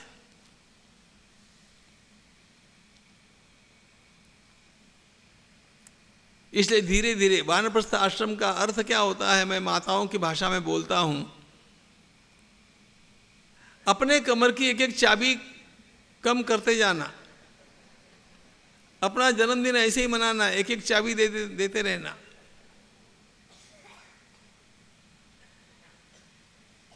सब मैं ही करूंगी और मरने तक करूंगी, ये नहीं। This is not life management. अब कर रहे बच्चे, कर रहे हो, you are free to enjoy and having no responsibility again. It's a very nice life, the nicest phase of life. वानप्रस्थ आश्रम की जो अवस्था है ना, यह अत्यंत शांत और सुस्थिर अवस्था है। No competition. अब व्यवसाय की नहीं, किसी प्रकार की कोई स्पर्धा नहीं है मेरे मन में, मेरा मन शांत है। सारे मन के विकार उपशमित हो गए हैं, जीवन मैंने देख लिया, भोग लिया, फिर भी कुछ क्षमता मुझ में है, वो मैं समाज की सेवा के लिए लगा रहा हूं। या वर्णाश्रम धर्मसार हृदया कामार्थ मोक्ष प्रदा नित्या विश्वहित। अच्छा, एक बात और भी है, श्रीशेन संरक्षिता।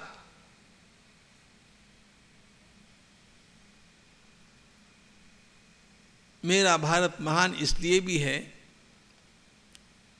कि संसार में कहीं पर भी श्री भगवान को स्वयं जाने की इच्छा नहीं होती है। संसार में अन्य भी देश हैं, कहीं पर अपने बेटे को भेजते हैं, कहीं भतीजे को भेजते हैं, कहीं अपने दूत को भेजते हैं, लेकिन जब भगवान के आने की इच्छा होती है तो वो अयोध्या में ही आते हैं, मथुरा में ही आते हैं, भारत में ही आते हैं।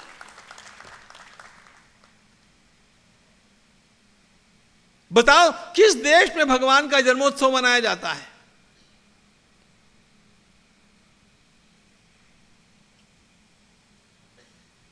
उनके भगवान का जन्म ही होता नहीं, वो आते ही नहीं। और हमारे यहां तो भगवान कहते हैं संभवामि युगे। वो युगे युगे किस लिए पता है? देवाला पण करमत नाही वैकुंठात, तो त्याला भारतात यावंसं वाटतं पुन्हा।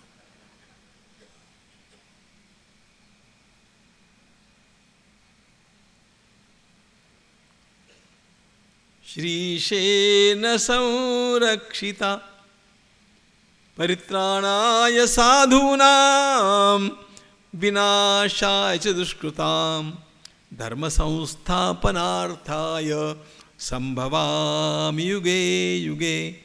अजोऽपि सन् अव्ययात्मा भूतानामीश्वरोऽपि सन् प्रकृतिं स्वामधिष्ठाय संभवाम्यात्ममायया।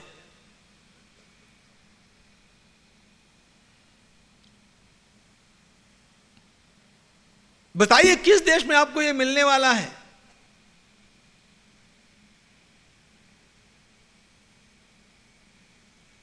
या वेद स्मृति शास्त्र विन्मुनिवरै जुष्टा सुखैकास्पदम्।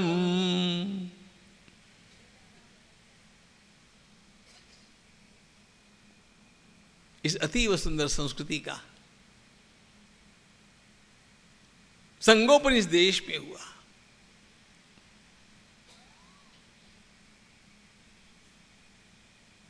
जिस वांग्मय से हमने आरंभ किया था, जिस वैदिक वांग्मय से, उसका तेज कैसा है पता है? आइए कठोपनिषद की ओर चलिए।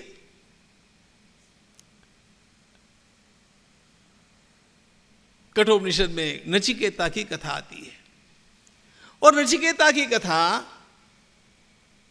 यह उस नचिकेता की कथा है जिस नचिकेता के बारे में स्वामी विवेकानंद कहा करते थे, give me 100 Nachiketas and I will change the world.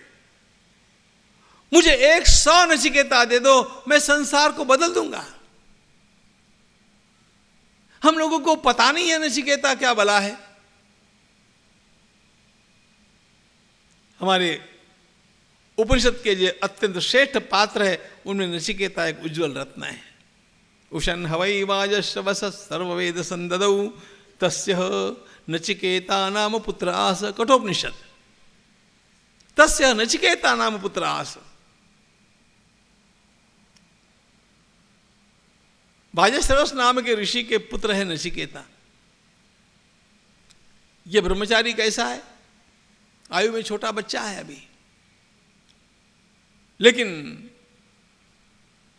उसने देखा पिताजी को, पिताजी सब दान कर रहे हैं, जो कुछ मेरे पास है मैं दान कर रहा हूं, दान कर रहा हूं। दान करते करते पिताजी ने क्या किया, उनके पास जो बूढ़ी गौएं थी उनको अभी दान में दे दिया। पीतोदका जगदत्रणा दुग्धदोहा निरिंद्रिया अनंदाना। तो नचिकेता द स्मार्ट बॉय वो वहां पर खड़ा, उसने कहा पिताजी से कहा, ये आपने वो अच्छी अच्छी गौएं तो आपने दान में दे दी, वो सब अच्छा किया, इन गौओं का काय को दान कर रहे हैं? तब कोई भी पिता बेटे ने ऐसा करके टोका तो कुछ न कुछ चिढ़ जाता है।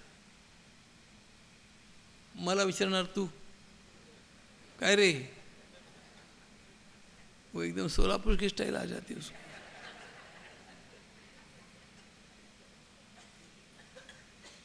नचिकेता ने कहा मैं शास्त्र की बात कर रहा हूं कि भाई जो इस प्रकार से दान करेगा उसको तो अच्छा लोग नहीं मिलेगा। तो पिताजी ने समझाया मैं सर्वस्व दान कर रहा हूं, मेरे पास जो कुछ है सब कुछ मैं दान में दे रहा हूं, तो बाकी सब कुछ मैंने अच्छा अच्छा भी दे दिया, तो ये भी जो है मुझे देना ही चाहिए। नचिकेता भारी, उसने पूछा फिर मैं भी आपका हूं तो मुझे भी दान में देना चाहिए। आता इतकं बोलल्यानंतर कुठलाही बाप वैतागणार की नाही बोला।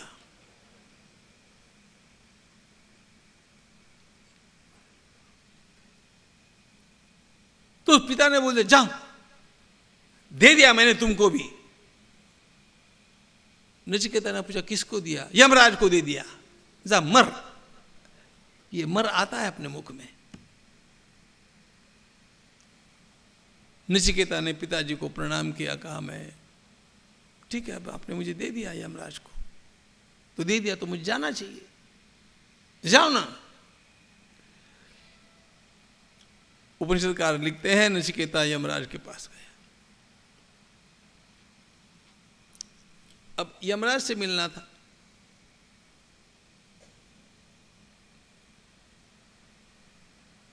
तो दूतों से कहा मुझे पिताजी ने दान में दिया है, यमराज के पास भेजा है, इसलिए मैं आया हूं, जाकर के बोलो। बाहर जो दूत खड़े थे, अंदर जाकर के यमराज से कहा एक नचिकेता नाम का छोरा आया है और कहा है कि पिताजी ने भेजा है, दान में दिया है आपको। तो यमराज ने कहा रहो दे बगू, रहने दो। नचिकेता वहीं पर खड़ा रहा, दूसरे दिन भी खड़ा रहा, तीसरे दिन भी खड़ा रहा। तीसरे दिन जब खड़ा रहा तो फिर दोपहर के पश्चात यमराज ने बुलाया उसको, भाई उसको भेजो, बच्चा होगा तो। अब 3 दिन कौन खड़ा रहता यमराज के दरवाजे पर? हम लोग तो अपने दरवाजे पर यमराज कभी आवे नहीं, इसके लिए मनौती मनाने वाले लोग। अब यमराज के द्वार पर जाकर के 3 दिन खड़ा है। तो यमराज ने पूछा, ये गया, प्रणाम किया, यमराज को प्रणाम किया और कहा कि मेरे पिताजी ने मुझे भेजा है। और वो तो ठीक है, मैं देखता हूँ, लेकिन तुम ये बताओ, तुम 3 दिन वहाँ पर मेरे दरवाजे पर खड़े रहे, तुम्हारे खाने पीने की व्यवस्था? Right question. नचिकेता ने उत्तर दिया 3 दिनों में मैंने आपका सारा पुण्य खा लिया। और यमाला पण झटका बसला रहा, मेरा पुण्य। धर्मशास्त्र में लिखा है ना, आपके धर्मशास्त्र में लिखा है कि अतिथि घर में अथवा घर के द्वार पर भूखा हो और यजमान भोजन कर ले तो यजमान का सारा पुण्य उस अतिथि को मिल जाता है। तो मैंने आपका पुण्य खा लिया। यमराज ने भी सिर खुजलाया होगा। यमराज ने कहा, फिर कॉम्प्रोमाइज पर आ गए। यमराज ने कहा देखे अरे ऐसा नहीं, ओ 3 दिन मैंने तुम्हें द्वार पर खड़ा रखा, तो उसके उपशमन के लिए मैं तुम्हें 3 वरदान देता हूं, तुम 3 वरदान मांग लो।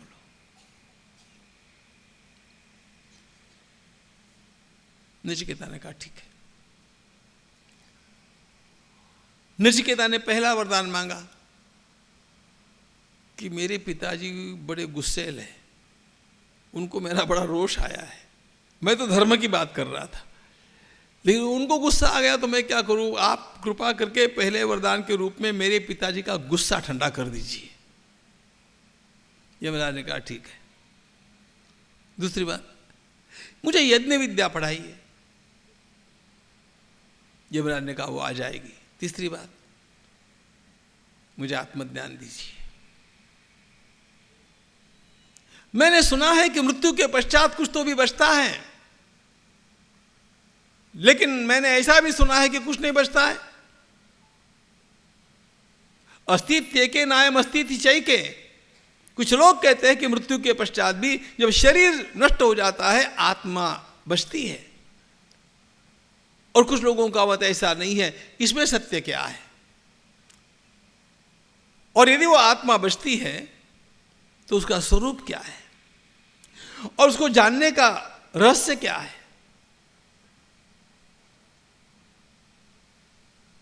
यमराज ने कहा, अरे छोरे, इतने छोटे हो तुम, बड़ी बड़ी बातें मत पूछो, चॉकलेट ले लो।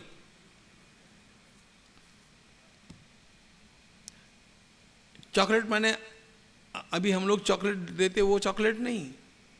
यमराज ने बड़े बड़े चॉकलेट सामने रखे। यमराज ने कहा, देखो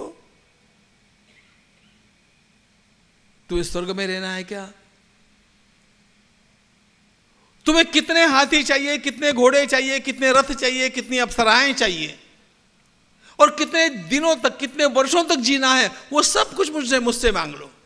इमा रामा सरथा सतूर्या नहीं दृशा लंभनीया मनुष्यैः आभिर्मत्प्रत्ता विपरिचार्यस्व नचिकेतो मरणम मानुप्राक्षीः। लेकिन तुम इस रहस्यमय विद्या का आग्रह मेरे लिए मत करो। हाथी ले लो, घोड़े ले लो, रथ ले लो, जितनी चाहिए संपत्ति ले लो, अप्सराएं ले लो, जितना जीवन चाहिए उतना जीवन ले लो। शतंच जीव शरदो यावद इच्छसी, जितनी इच्छा है तब तक जियो, लेकिन ये मत पूछो। These are core questions.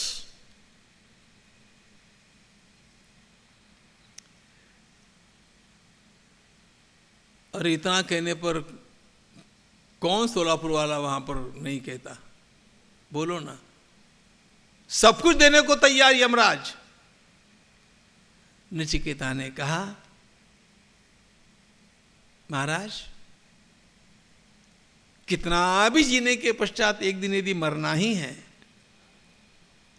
तो मुझे मृत्यु की भुगुत्थी आज सुलझानी चाहिए, मृत्यु के रहस्य को आज जानना चाहिए। मुझे न आपके हाथी चाहिए, न घोड़े चाहिए, न राज चाहिए, न अप्सराएं चाहिए, कुछ नहीं चाहिए। तवै वाहास तव नृत्य गीते, ये सब आप अपने पास रखो। वरस तुम्हें वर्णीय सेव, मुझे तो वही आत्मज्ञान दो।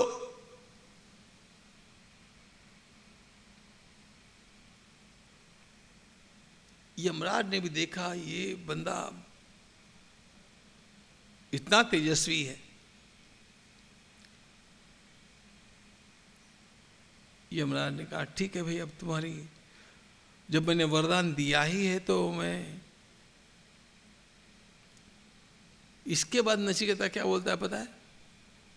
और इसमें से कुछ तो भी आतिथ्य के रूप में तो आप मुझे देने वाले हैं। नो,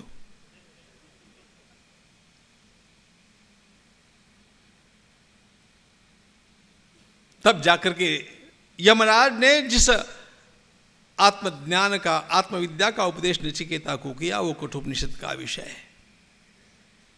इतना सारा त्याग, इतने प्रलोभनों को दूर करके भी मुझे आत्मज्ञान की प्राप्ति होनी चाहिए, इस प्रकार की आकांक्षा। कुछ नहीं चाहिए, परस तुम्हें वर्णीय स एव, वही वरदान चाहिए।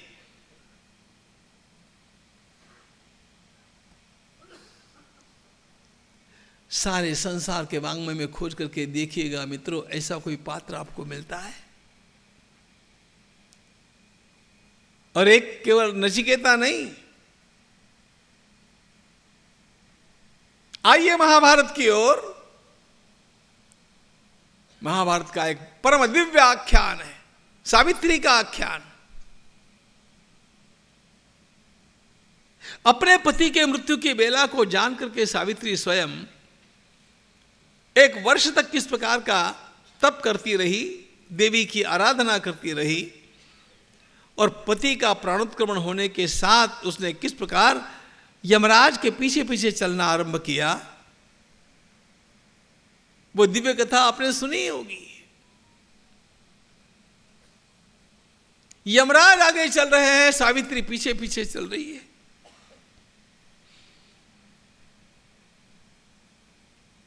आहट लगते ही यमराज ने देखा, पूछा,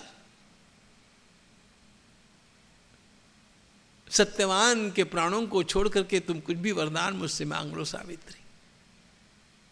सावित्री ने प्रश्न पूछे, यमराज ने उत्तर दिए, दूसरा वरदान हो गया।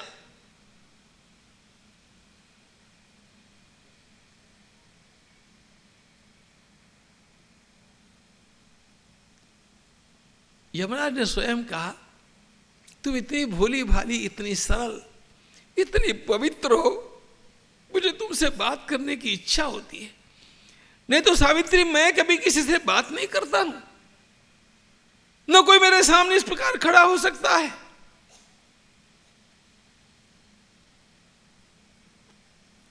सत्यवान के प्राणों को छोड़ करके और कुछ मांग लो बिटिया। सावित्री ने कहा, जैसे आपने मेरे पिताजी के लिए 100 पुत्रों का वरदान दिया, मुझे भी 100 पुत्र होने चाहिए। तथास्तु। तथास्तु कह करके यमराज स्वयं सकते में आ गए। छोरी,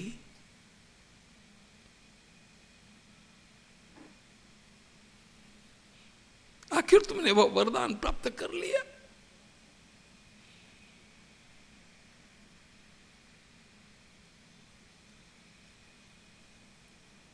जाओ, तुम लौट करके जाओगी तब तक सत्यवान जीवित होगा। मेरे पास में फंसने के पश्चात कभी कोई जीवित लौटा नहीं। लेकिन तुम्हारी ओर देख करके मुझे यह करना अनिवार्य लगता है बेटी। आप देवी भागवत के पन्ने खोल करके देखिए, सावित्री भी रो रही है, यमराज भी रो रहे हैं। यमराज रोवे ऐसा वर्णन मैंने पहली बार पढ़ा।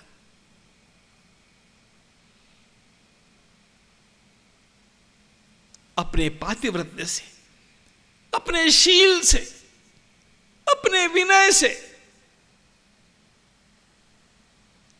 अपनी धर्मनिष्ठा से यमराज को भी झुकाने वाली उस सावित्री का देश है मेरा भारत देश। ध्यान रखना,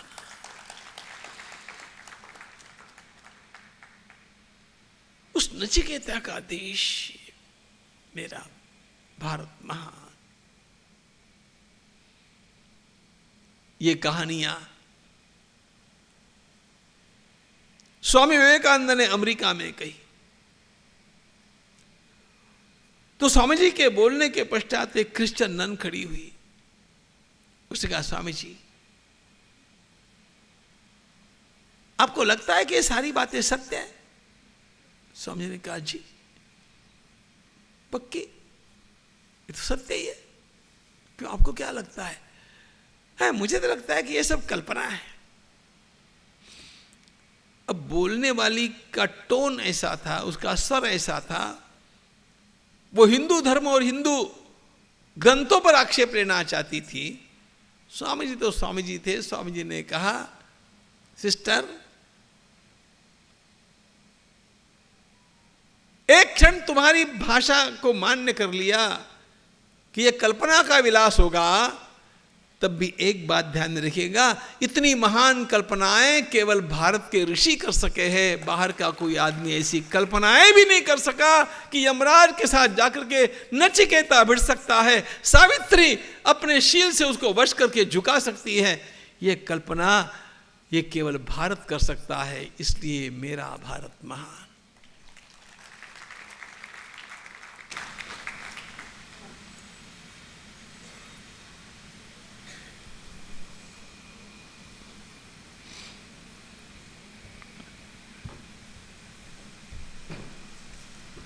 जय श्री कृष्ण. उद्या ठीक 6:30 वाग्यज्ञाचा परत दुसरी शृंखला गुंफली जाईल. आपल्या सगळ्यांना विनंती आहे, आणि आपण आपले जे काही बाकीचे लोक आहेत त्यांना देखील या गोष्टीचा कारण आज पेपर बंद असल्यामुळे आज पेपरमध्ये आलेले नाही आहे, तर आपण सगळ्यांना ही सूचना द्यावी. धन्यवाद. जय श्री कृष्ण. सदा सर्वदा योग तुझा घडावा, तुझे कारणी देह माझा पडावा. उपेक्षू नको गुणवंता अनंता, रघुनायका मागणे हेची आता. जय जय रघुवीर समर्थ.